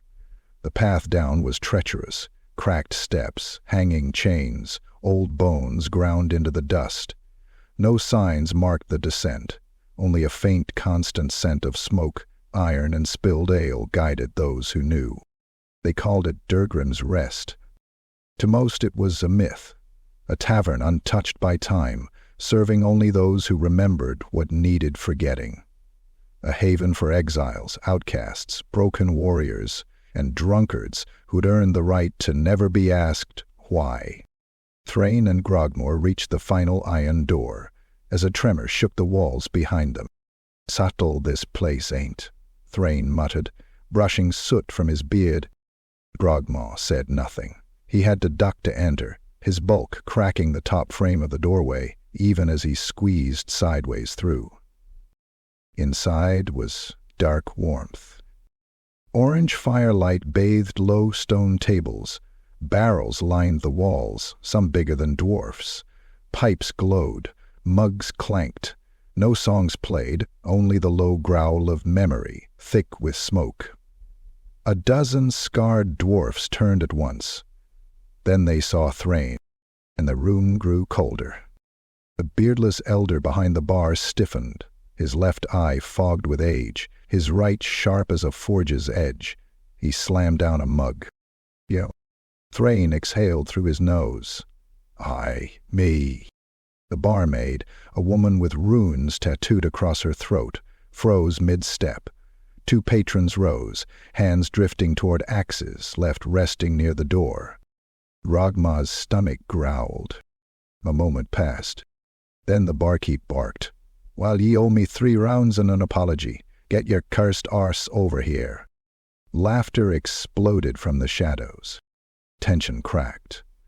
The patrons dropped back into their chairs. A few spat near Thrain's boots, but no one swung. Yet he moved toward the bar, silent. Grogmaw followed, each step shaking the floor. He reached a long stone bench and without ceremony sat down. The bench snapped. So did the floor beneath it. With a crack like thunder, half the hearthside gave way beneath the ogre's weight. Tankards flew, ash spilled from the fireplace, stone shattered. A dwarf mid-drink tumbled sideways with a yelp. No one moved. Then the barkeep said, deadpan, "You're paying for that." Grogmaw grunted. "Didn't drink yet." "Didn't say you did." More laughter now. Louder. Drunker. Ale flowed. Thrain leaned over the bar, nursing a fresh mug, when a voice slurred from the far corner. "Well, if it isn't the Slayer who didn't die." Thrain's knuckles tensed. He didn't look, but the voice continued. "Thrain, the lost, wasn't it? Left his kin to burn, crawled back years later with some walking wall of meat behind him like a broken warden." The speaker rose, massive for a dwarf, with one eye gouged out and his beard braided with bones. His hand rested on a haft. Thrain turned. "Scotty." "Aye," said the dwarf. "And you owe me blood." "You owe me silence." Scory moved first. The axe whistled through the air, caught halfway by Thrain's raised gauntlet. It skidded, sparking, across his vambrace. He slammed a shoulder forward and drove Scory into the bar. Mugs shattered, wood splintered. A fist struck Thrain's jaw, another. He staggered. Grogmaw rose. The room lurched as he stepped forward. "No?" Thrain coughed, grinning blood. "Let me." He grabbed a stool, snapped the legs off, and clubbed Scory across the temple. The dwarf reeled, then laughed, and head-butted him so hard that both of them hit the floor in a heap of limbs and curses. Tables toppled. 2 others joined in. Someone shouted "Grudge match" and tossed coins onto the bar. Thrain rolled to his feet, booted one dwarf in the gut, then caught a punch in the face and barked a laugh. Then he slammed his hammer into the stone floor once, just once, and the tavern shook again. Grogmaw picked up the table, still watching, unsure. "Stay down," Thrain bellowed, voice hoarse. Scotty coughed blood and slumped against the wall. The room went still, save for the bubbling of spilled ale and the crackle of flames. No one cheered. But no one rose, either. The bartender sighed. Should have known better than to let in a slayer with a conscience. Thrain limped to his stool, wiped the blood from his beard, and raised his mug. "To grudges kept," Grogmaw rumbled beside him. "To stone floors," he said, looking down. The tavern, broken but warm, echoed with quiet chuckles. In Durgrim's rest, nothing healed, but everything endured. Chapter 18. Karak Grief. The gates of Karak Grief loomed like the jaws of a buried god, stone lips carved with silent runes, sealed against the wind and time. Snow screamed across the peaks, drowning the pass in a flurry of ice needles and white haze. The mountain spat breathless frost, daring fools to knock. Only the brave or the desperate ever came to Karak Grief. And even fewer left. Thrain stood before the gate, cloak stiff with ice, fingers twitching near the haft of his hammer. His beard, stiff with frozen spit and blood from an earlier skirmish, fluttered slightly as he exhaled. Behind him, still as a cairn, Grogmaw waited. He didn't speak, didn't move. The ogre was layered in snow, a monolithic shape with only his cleaver showing like a monument half buried. His breath steamed, slow and even. The mountain hated his presence. The dwarfs inside would hate it more. A voice echoed from behind the stone. "Thrain Dragonson, son of the fallen forge. You come uncalled." Thrain stepped forward, drawing back his hood. "I come to stand before the grudge bearers, to be judged." A pause, then, "Alone." The gate split with a grinding groan. Runes pulsed briefly. Snow flurried inward as the stone mouth opened to swallow him whole. Thrain turned to Grogmaw. No words passed, just a nod. And then he vanished into the black of the hold. Karak Grief was alive with stone breath and quiet resentment. Dwarfs moved in whispers. None greeted Thrain. None offered a torch. His boots echoed through the long hall of old kings, where statues watched with eyes carved from onyx and judgment. He was led by 2 iron breakers to the throne room of stone grudges, a vast chamber lit only by lava ducts beneath rune-etched grills, casting orange light through a haze of soot. At its heart sat the grudge-bearer king, armored in blackened gold, beard braided with rings of war. Scrolls of blooded parchment hung behind him like flayed flags. "Slayer," he said, "you wear no death." "I fight to live now," Thrain answered, defiant. "Then why crawl here?" "To face the past." The king's gaze sharpened. "Face this first." From a side gate the iron doors banged open and the wyrm was brought forth. Chains groaned, barely holding its bulk, a cave worm, blind from centuries beneath the rock, covered in tumorous scale and pulsing sores. Its teeth were jagged as broken stalagmites. Slime oozed from its mouth as it hissed, tail lashing against the floor with a thunderous crack. The crowd of stone-throned dwarfs leaned forward. "No kin returns without proving their blood," the king said. "Slay the worm, or return to the snow." Thrain rolled his shoulders, spat blood, and drew his hammer. "Then let's remind it what fire feels like." The worm lunged. Thrain rolled beneath it, slamming his hammer into the beast's chin. Bone crunched. It shrieked, tail whipping around, catching him across the chest and hurling him into a pillar. Stone cracked. Thrain coughed. wiped blood from his lips, and charged. He ducked a bite that would have severed him in half, then jumped, yes, jumped, with a roar, and brought his hammer down onto the wyrm's spine. It screamed, voice like grinding metal. The lava beneath the floor hissed. The worm spun, jaws snapping. Thrain was too slow. Its fangs grazed his side, tearing through mail and biting deep. He roared and drove his hammer into its eye socket. Pop. The worm bucked in agony. Thrain was thrown again, rolling hard, leg twisted under him. The chamber roared with approval. Blood soaked the floor. The worm charged, one final time, mouth wide, breath reeking of sulfur and rot. Thrain didn't move.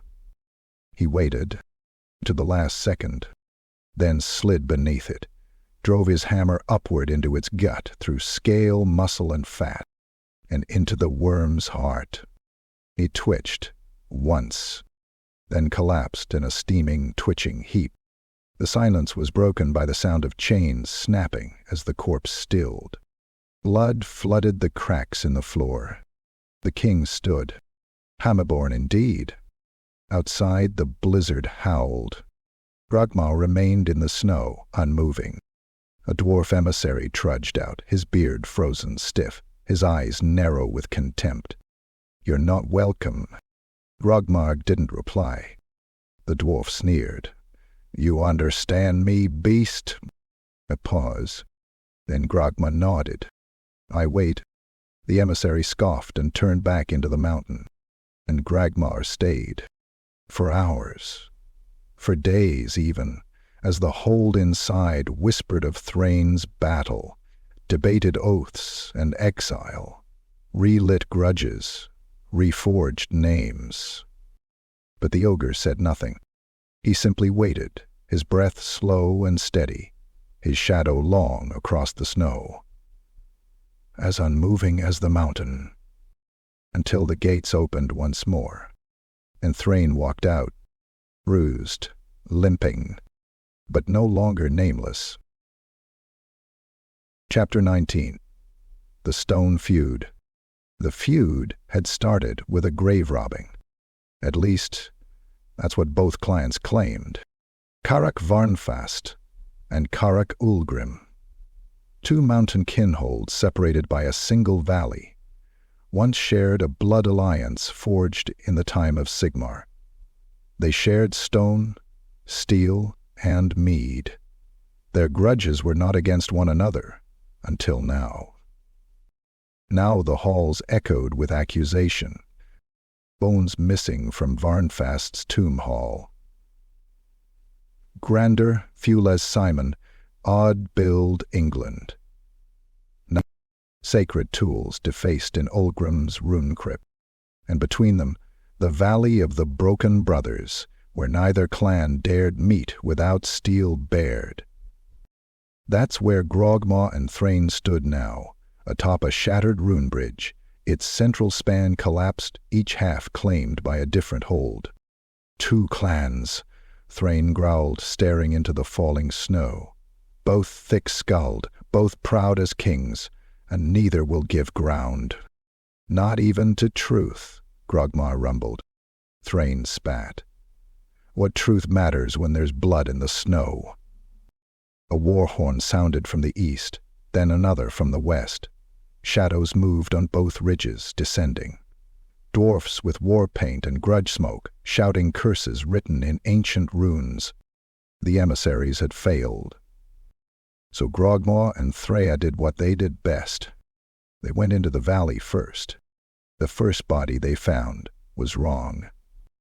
It was dressed in Varnfast colors, but the beard had been painted with ash, and the flesh beneath had been flayed in patterns, Tzinch sigils curved like laughing mouths. Thrain knelt and growled, "Not dwarf work." They moved fast, tracing signs no dwarf would mark, chalk spirals on stone, burnt feathers, a scent of incense too sweet to belong in any forge. And then they heard it, chanting low, mocking. voices layered atop each other like broken echoes. From within an old mining shaft between both holds, long sealed and long forgotten, they descended into the dark. The shaft stank of burned hair and fresh ink. Dozens of corpses were nailed to the walls, arms broken to resemble wings, tongues replaced with parchment. At the bottom, in a chamber carved with blasphemous runes, they found the cult. 7 of them, clad in robes of shifting hue, skin crawling with living tattoos. At the center, a sorceress of Zeech, his face veiled by a porcelain mask shaped like a laughing dwarf, arms outstretched before a stone effigy, half Varnfast, half Ulgrim, bound together in writhing flame. He turned to them, and all 7 spoke at once. "Welcome, breaker of chains. Welcome, hammer of hollow oaths." Grogmaw stepped forward. "You started this war." The sorcerer tilted his head. "We revealed it." Thrain snarled, hammer raised. "You're going to end it." They struck together. The room exploded into chaos. The cultists melted into smoke, reappearing behind them with sickles made of flickering glass. One carved a rune into Thrain's leg. His blood boiled from the touch. Grogmaw cleaved through 2 at once, but they sang as they died, erupting into violet flame.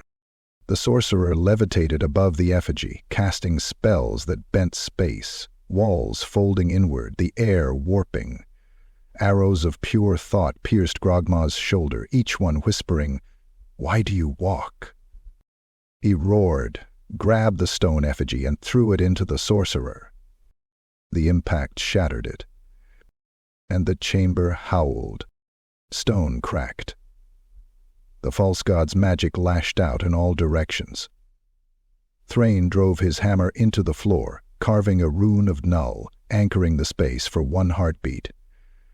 Then, with a single thought, he exculpated the... That was enough. Grogmaw leapt, his cleaver singing through the air, and buried it into the sorcerer's chest. The mask cracked. The laughter died. Silence followed. Blood, black and blue, spilled in rivers. The walls stopped breathing. They emerged as dawn broke over the valley. Grogmaw dragged the sorcerer's corpse behind him, bound in chains. Thrain carried the shattered mask. Both clans stood at the valley's edges, armies poised to strike. Thrain threw the mask into the snow. "Here's your real thief." The dwarfs stared. Neither clan moved. Then one of the Ulgrim war priests stepped forward, picked up the mask, and nodded once. The Vernfast thing grunted. "So, we've been fools." "No," Thrain muttered. "You've been used." An uneasy silence followed. Then axes were lowered. "La peace." Grogmaw said nothing. Blood still stained his chest. Behind him the sun rose over the valley, red as memory. Chapter 20. Echoes in Blackglass. The path was a rift in the mountain. It wasn't marked on any map, nor known to dwarf or beast. A crack in the cliffside, invisible unless the moonlight struck it just right, cold silver on black stone. Grogmaw found it by accident, chasing the echo of a whisper he couldn't name. Thrain followed, warily. The wind at the mouth of the cave stank of soot and copper, in something older than time. They lit no torch. The walls of the cavern pulsed with a faint internal light, as if worms of pale flame crawled beneath obsidian skin. The deeper they walked, the more the echoes grew, voices not their own, calling with familiar tones. The passage opened into a vast hollow, and in the center of that hollow stood the mirror. It was not set upon a pedestal nor carved by hand. It grew unnaturally like a fungus of glass, taller than Grogmaw, smooth as death, colorless yet shimmering with every hue the mind could fear. Its surface rippled without motion, reflecting no flame, No face. Only possibility. Thrain stepped forward first, then halted, breath hitching. By Grungni. In the mirror he saw himself, older, grayer, crowned, surrounded by dwarfs who chanted his name. Karak banners behind him, forged anew in flame. His beard bore runes of kingship, his hammer glowed with divine fire. He turned, confused, but Grogmaw no longer stood beside him, because Grogmaw was on a throne, carved of bone and brass, seated atop a mountain of broken blades and melted gold. He wore a gutplate of living fire. Chains of demon steel coiled around his arms like serpents. Before him, ogres knelt, men, dwarfs, even elves, all bowed in silence, trembling. And Thrain's body was laid at his feet, burned, blackened, arms crossed. Grogmaw's reflections smiled. He didn't. "What is this?" Thrain growled. The mirror pulsed, and then split. Glass didn't break, it bled. From the wound in the mirror spilled their reflections, no longer tethered. The cane Thrain lifted his hammer, eyes alight with righteous fire. The tyrant Grogmaw stood, cleaver crackling with warp light, and stepped forward. Thrain spun, raising his real hammer. "This is sorcery." Grogmaw nodded, slow. "It wants us to want it." Their reflections charged. The cavern roared to life. Grogmaw met his doppelganger head-on. Flesh collided with flesh like boulders in a landslide. He ducked a blow that would have split mountains, then drove his cleaver into the false Grogmaw's gutplate, only to find it absorb the strike, and laughed. "You are already me," it said. Voice like rusted bells. "No." Grogmaw snarled. "You are the end I walked away from." He grabbed the fake by the jaw and ripped. Bone cracked, shadow peeled, the thing screamed. Meanwhile, Thrain fought himself. His mirrored self wielded a hammer of light, every swing etched with runes that flared with memory.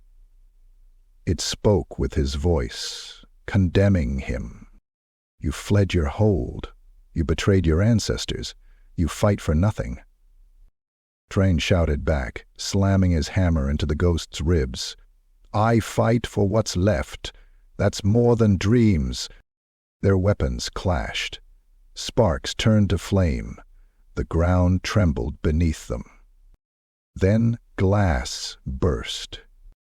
The mirror shuddered, cracking at its heart. A pulse of dark energy exploded from it. The false versions screamed, their bodies distorting into swirling ash and ink. Grogmaw stood over his fading twin, blood soaking his arms. Thrain crushed the skull of his echo beneath a boot. The chamber groaned. Of the mirror cracked again, wide now, bleeding light and shadow in equal measure. A choice stood before them, to walk away, or to finish it. Without a word, Grogmaw approached the mirror. He drew his cleaver and cut his palm, letting the blood smear across the surface. "I am not what you offer," he said. "I'm worse, and I walk anyway." The mirror shattered. A soundless explosion. No flame, no quake. Just an implosion of meaning. The chamber folded in on itself, reality blinking once, like an eye closed in death. Then silence. The cavern was gone. They stood on the mountain slope beneath a gray sky. Snow drifted. Time felt heavier. The path behind them was no longer there. Thrain was breathing hard, his arms covered in bruises. Grogmaw just stared at the horizon.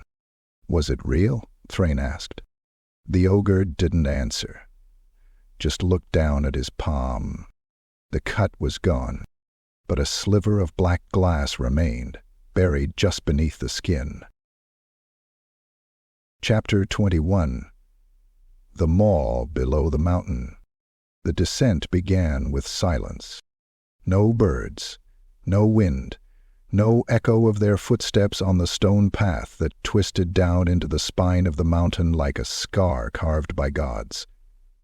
The air grew thicker with every step, rich with sulfur, metal, and the stench of old blood that had long since congealed. Grogmaw walked ahead, cleaver strapped across his back, breath rising in slow clouds. Thrain followed, with lantern in hand, flames sputtering more with fear than wind. They had heard the rumors in 3 different holds.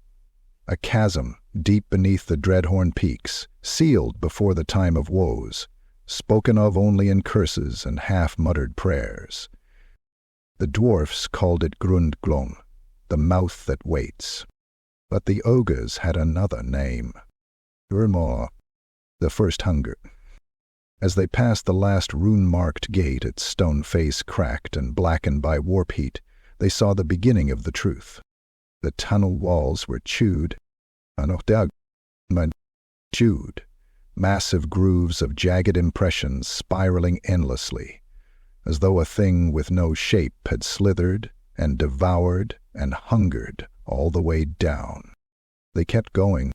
Hours passed, maybe days. Time didn't matter. Sleep came in slivers. Waking dreams clung to their minds like mildew. Shadows moved where no light could reach. And then the whispers began.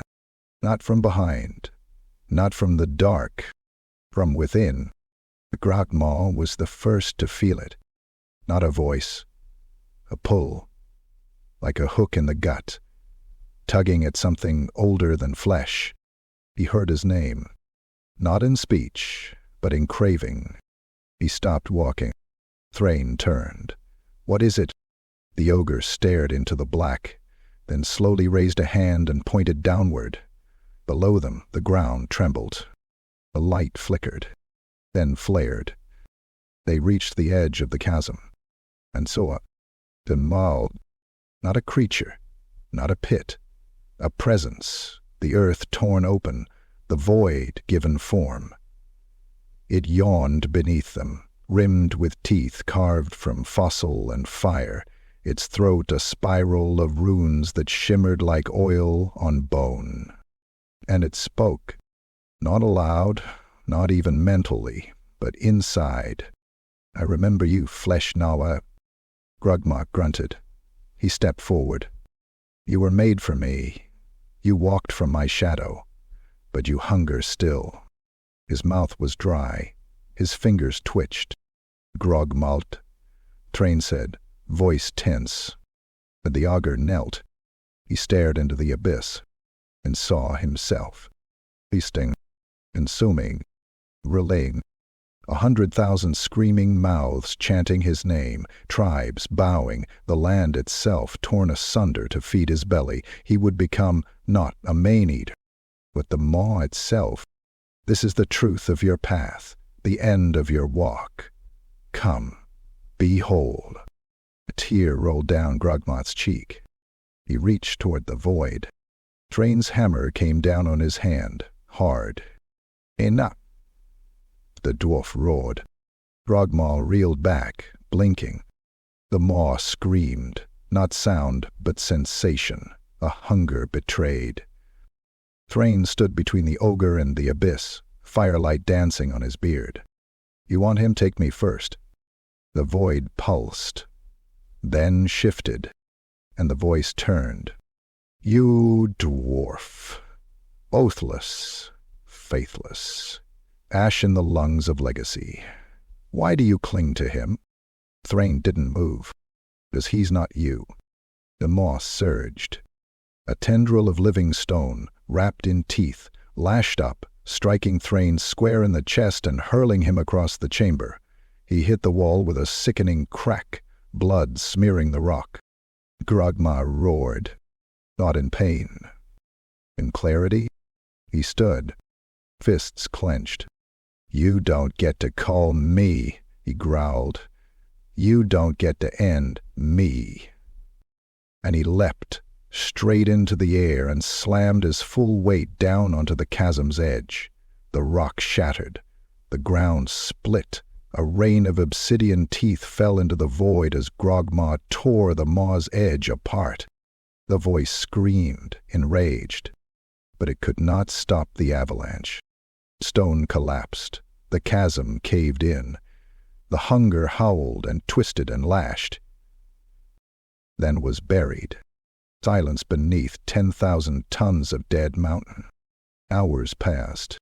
The dust settled. Thrain coughed blood, dragging himself free of rubble. Grogmaw pulled him up, arm slung over his shoulder. "You all right?" the ogre muttered. Bastard broke 2 ribs," Thrain grunted. "Better than letting you become a god." Grogmaw didn't laugh, just looked back, down at the ruin. The hunger still pulsed, distant now, faint, but still there. And Grogmaw walked on, knowing he'd chosen the path not of appetite, but of will. Chapter 22. The Anvil Trial. The chamber was deeper than any forge, older than any hold. It sat beneath the stone veins of the World's Edge Mountains, sealed by 12 runes of binding and guarded by silence alone. There were no sentries, no gold, no warmth, only the anvil of judgment, blacker than night, pulsing with unseen heat, and the ghosts it summoned with a whisper. Thrain had heard of it in stories, used once in an age by dwarfs seeking truth, not from gods, but from deeds. Now it would decide Kara's fate. She lay on a stone bier nearby, her body gripped in a stasis rune. She had been cursed by warp taint during their last battle with a demon host. Her soul was unmoored, her body a battleground. Only the anvil could weigh the deeds of those who sought her salvation. Thrain had stepped forward first. Grogmaw followed, solemn, silent. They knelt before the anvil. No priest officiated. No rite was spoken. Instead, the stone itself flared with white-hot runes. Kneel. Bleed. Witness. The floor opened beneath them, and they fell into memory. Thrain stood ankle-deep in the blood of orcs, his hammer cracking skulls like rotting fruit. Screams filled the sky. He recognized the battle, the ridge of screaming iron, his first slaughter after taking the Slayer's oath. But this time they didn't fall. They begged. One black-toothed brute dropped its weapon. Another wept in a child's voice. A goblin coughed blood and said, "Why did you burn us?" He kept swinging. Each blow broke more than bone. Then the voice came. "You could have walked away." Next, the tunnel of Karak, where he'd crushed his cousin's leg in a cave-in, fleeing cowardice in the dark. The cousin's scream followed him through fire and smoke. This time, it never stopped. The face twisted into 100 kin, all reaching. Then the worst. His father, standing in the hall of grudges, beard black with oil, arms open. "Come home." Thrain raised his hammer and didn't strike. The vision shattered. He stood alone, breathing hard, pale but standing. The anvil hissed with satisfaction. Then it turned to Grogmaw. The ogre stood on a plain of bones, skyless, windless, endless. And the bones began to stir. They stood as forms, taking shape from his past. Ben Noblars, other ogres, even beasts. Each one bore his mark, the cleaver's kiss, the boot's stomp, the crushed jaw or torn limb. Dozens, hundreds, a chorus of the dead. They stepped toward him, not in malice, in recognition. "You fed us to your pap," said one. A merchant with his throat slit in Port Venzia. "You killed me slow," whispered another, a chaos preacher, his ribs caved in, eyes glassy. "You "Ate me," said a Noblar, face still trusting. They circled him, calling not for vengeance, but for acknowledgement. "You chose it." Each time, Grogmaw tried to speak. No words came. Instead, he was forced to relive each kill, not from his view, but theirs.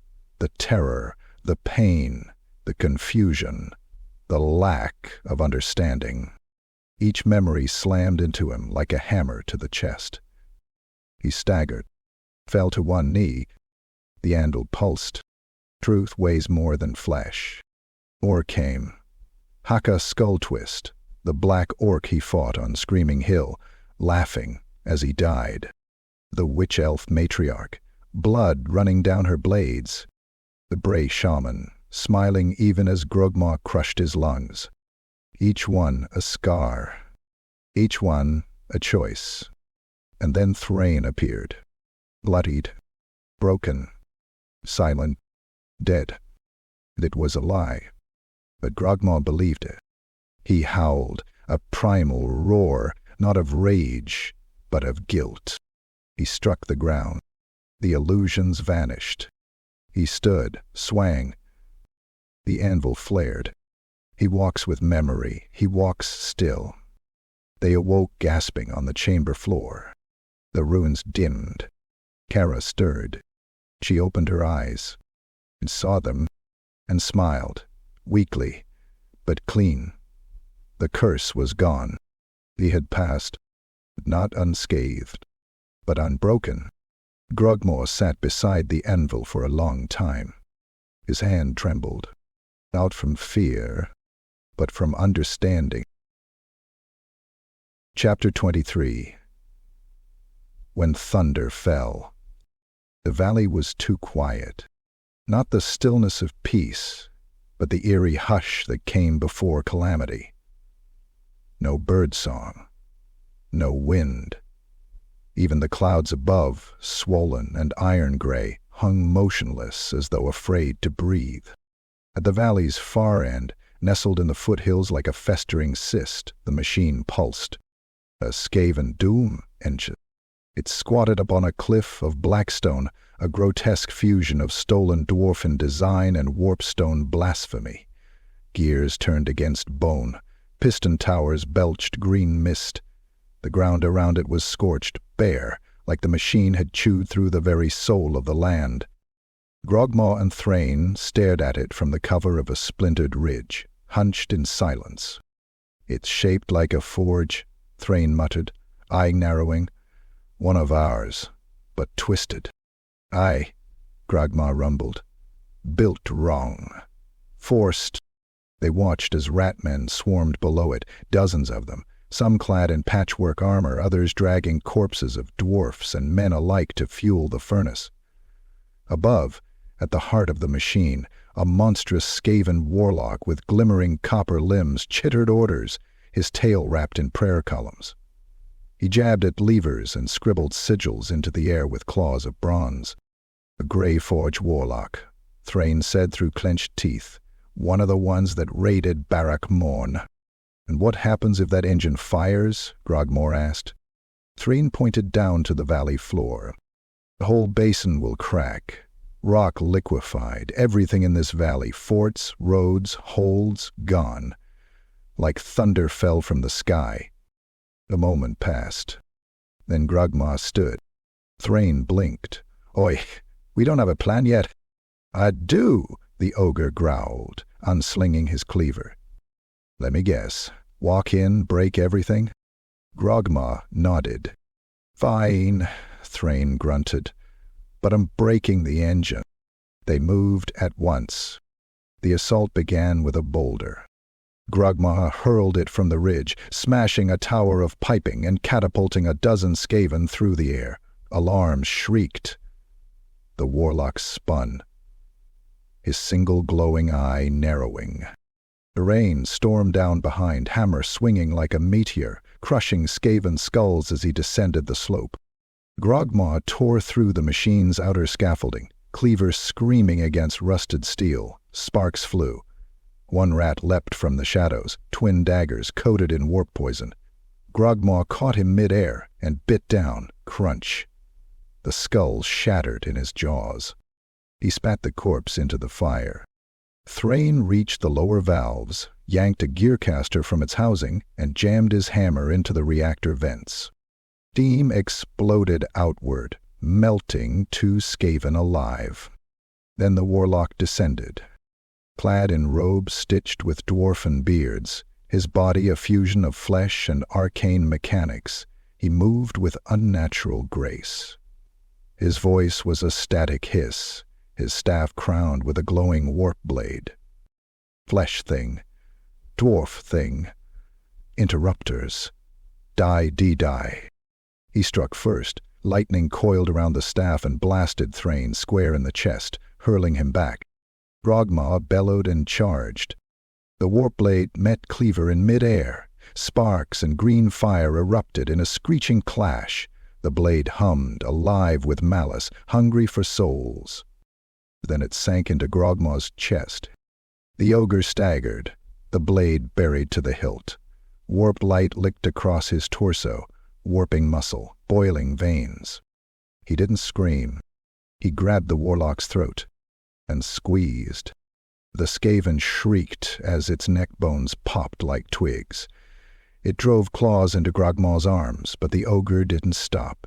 He bit the warlock's snout off and spat it into the flames. Then, with one final twist, he ripped the warlock in half, green blood showering the catwalks. But he fell to one knee. The blade was still lodged in his chest, pulsing. Thrain rose, coughing blood, his armor scorched. One eye was gone. Just gone, melted, replaced by a red socket. But he didn't stop. He limped to the core of the engine, a throbbing heart of warpstone and spinning dwarfen gyros, and slammed his hammer into it. Once, twice, 3 times. On the 4th, the core cracked. A shriek, part rat, part machine, rose from within. The metal folded inward, the structure collapsing in on itself. Thrain grabbed Grogmaw's arm. We run, now. They barely made it. The blast roared like a god's scream. Fire and lightning vomited skyward, turning the night green and the mountain white with fury.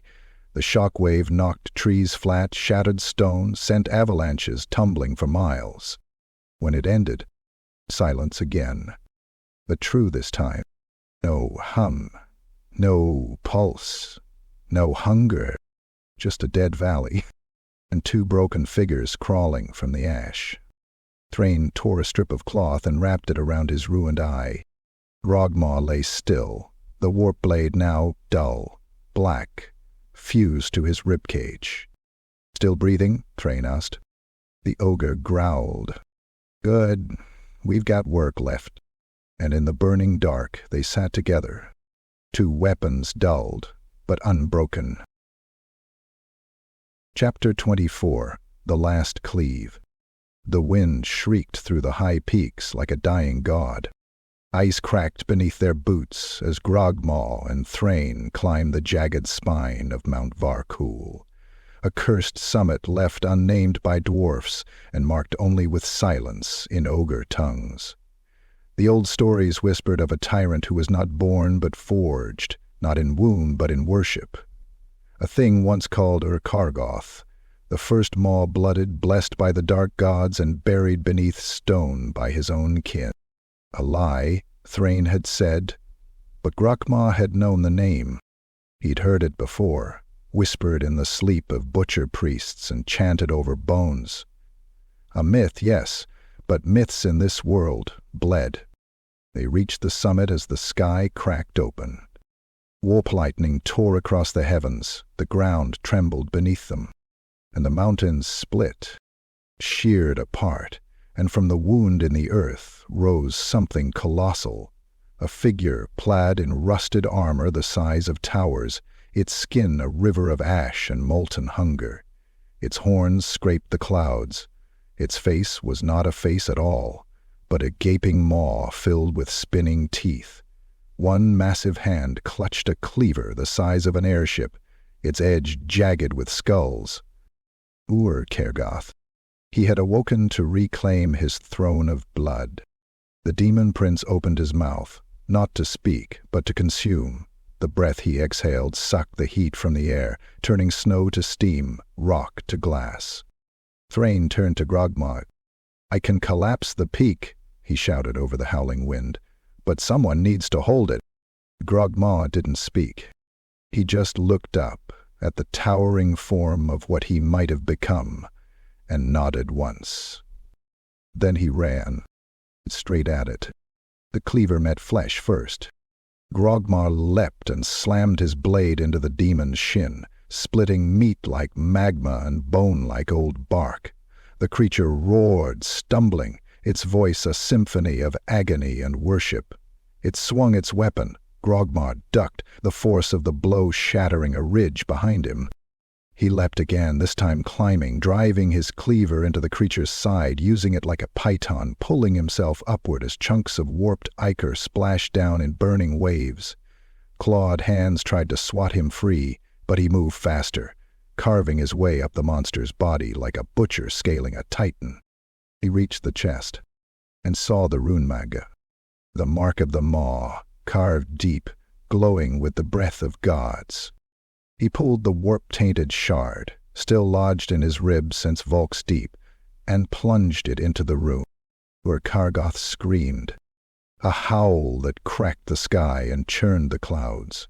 The demon prince staggered, reeling, swatting at its own chest in desperation as Grogmaw clung tight. Meanwhile, Thrain raced into the cave mouth that had birthed a beast. He passed shrines of skulls, altars of still-beating hearts, chains forged from sins. At the heart of the cave, the spine's sigil, the keystone rune that held the mountain above intact, pulsed like a warning. He raised his hammer, for Karak, and struck. But twice, the rune shattered. Above, Grogmaw looked down as the mountain began to collapse. Massive stone spires buckled, cliffs roared, avalanches tumbled from every face, the sky lit with fire as the peak's core ignited from beneath, molten stone pouring up like blood from a wound. Kargoth's scream became a plea.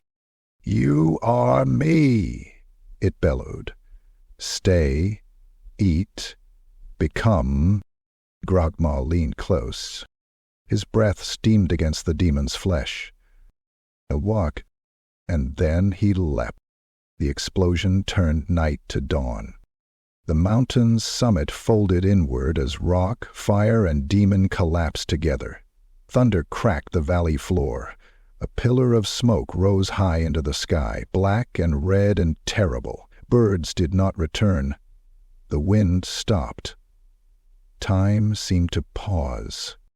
Thrain lay at the base of the mountain, bruised, burned, beard half gone, but alive. He stared at the smoking ruin. Movement. A figure stumbled from the haze. Burned, bloodied, one arm hanging limp, cleaver shattered, but walking. Grogmaw. Thrain laughed once, then passed out. The demon was dead. The maw remained. But for now, the last cleave had been made. Chapter 25. 2 Graves, 1 Road. The sky above the Black-Teeth Pass was gray with mourning. Not the bruised, storm-rid sky of war, but the kind that hung like ash in the lungs, silent, unmoving, heavy. It pressed against the mountains without rain, without wind. Just the hush that came after something sacred had been torn away. Hera was dead. They buried her where the stone sang deepest, on a ridge overlooking the mountain she had helped seal, the same peak that had swallowed Ur-Kargoth whole. The ruin still smoldered beyond the horizon, a wound in the earth that would never quite scab. Grogmaw dug the grave, not with a shovel, but with his hands, massive, bloodied fists gouging through stone and grit. The soil was hard, frozen. It split his knuckles. tore skin from bone. But he did not stop. Not once. Thrain knelt nearby, carving the runes. Each strike of the chisel sent echoes down the valley. There was no chant, no sermon. Just the runestone rising slowly above the earth, its face etched with Kara's name, her deeds, and her final act. She bought silence from the maw. When it was done, they stood in the cold. 2 survivors. 2 weapons dulled by time and tragedy, but still walking. Grogmaw looked at the stone. His brow was caked in soot and blood. One eye bruised shut, the other dull, not empty, but worn. He placed something at the foot of the grave. A shard of his shattered cleaver, and one of Kara's broken rune plates, held together with dried sinew and soot char. A marker, a reminder. Thrain stepped beside him. He held something in his palm, a link of chain, forged from the remnants of Kara's runic cuffs. It glittered faintly in the dead light. "Dwarfs don't give oaths lightly," Thrain said, voice raw. "But I've no clan left, no hold to speak for me, so I'll give mine to you, ogre." Grogmaw turned, one brow rising. "You walk, I walk," Thrain continued. "Wherever your boots go, mine follow. Where you stand, I stand. You fall, I fall, until one of us earns a grave." He extended the chain. Grogmaw stared at it for a long time, and took it. Not as a warrior, not as a chieftain, but as a brother in burden. He looped the chain around his wrist and nodded once. That was enough. There was no more to say. They left the grave behind, walking the narrow road eastward. The stones crunched underfoot. The wind began to rise, thin and bitter, but no longer hollow. Behind them, ruin. Beneath them, bones. Ahead of them, the great unknowable sprawl of the eastern world's edge. As they walked, Thrain muttered, "You think we'll die out there?" Grogmaw kept moving. "Aye," he finally said, "but not yet." And together they vanished into the haze, not as heroes, not as myths, but as 2 souls with no banners, no gods, and no graves waiting. Just a road that hadn't finished with them.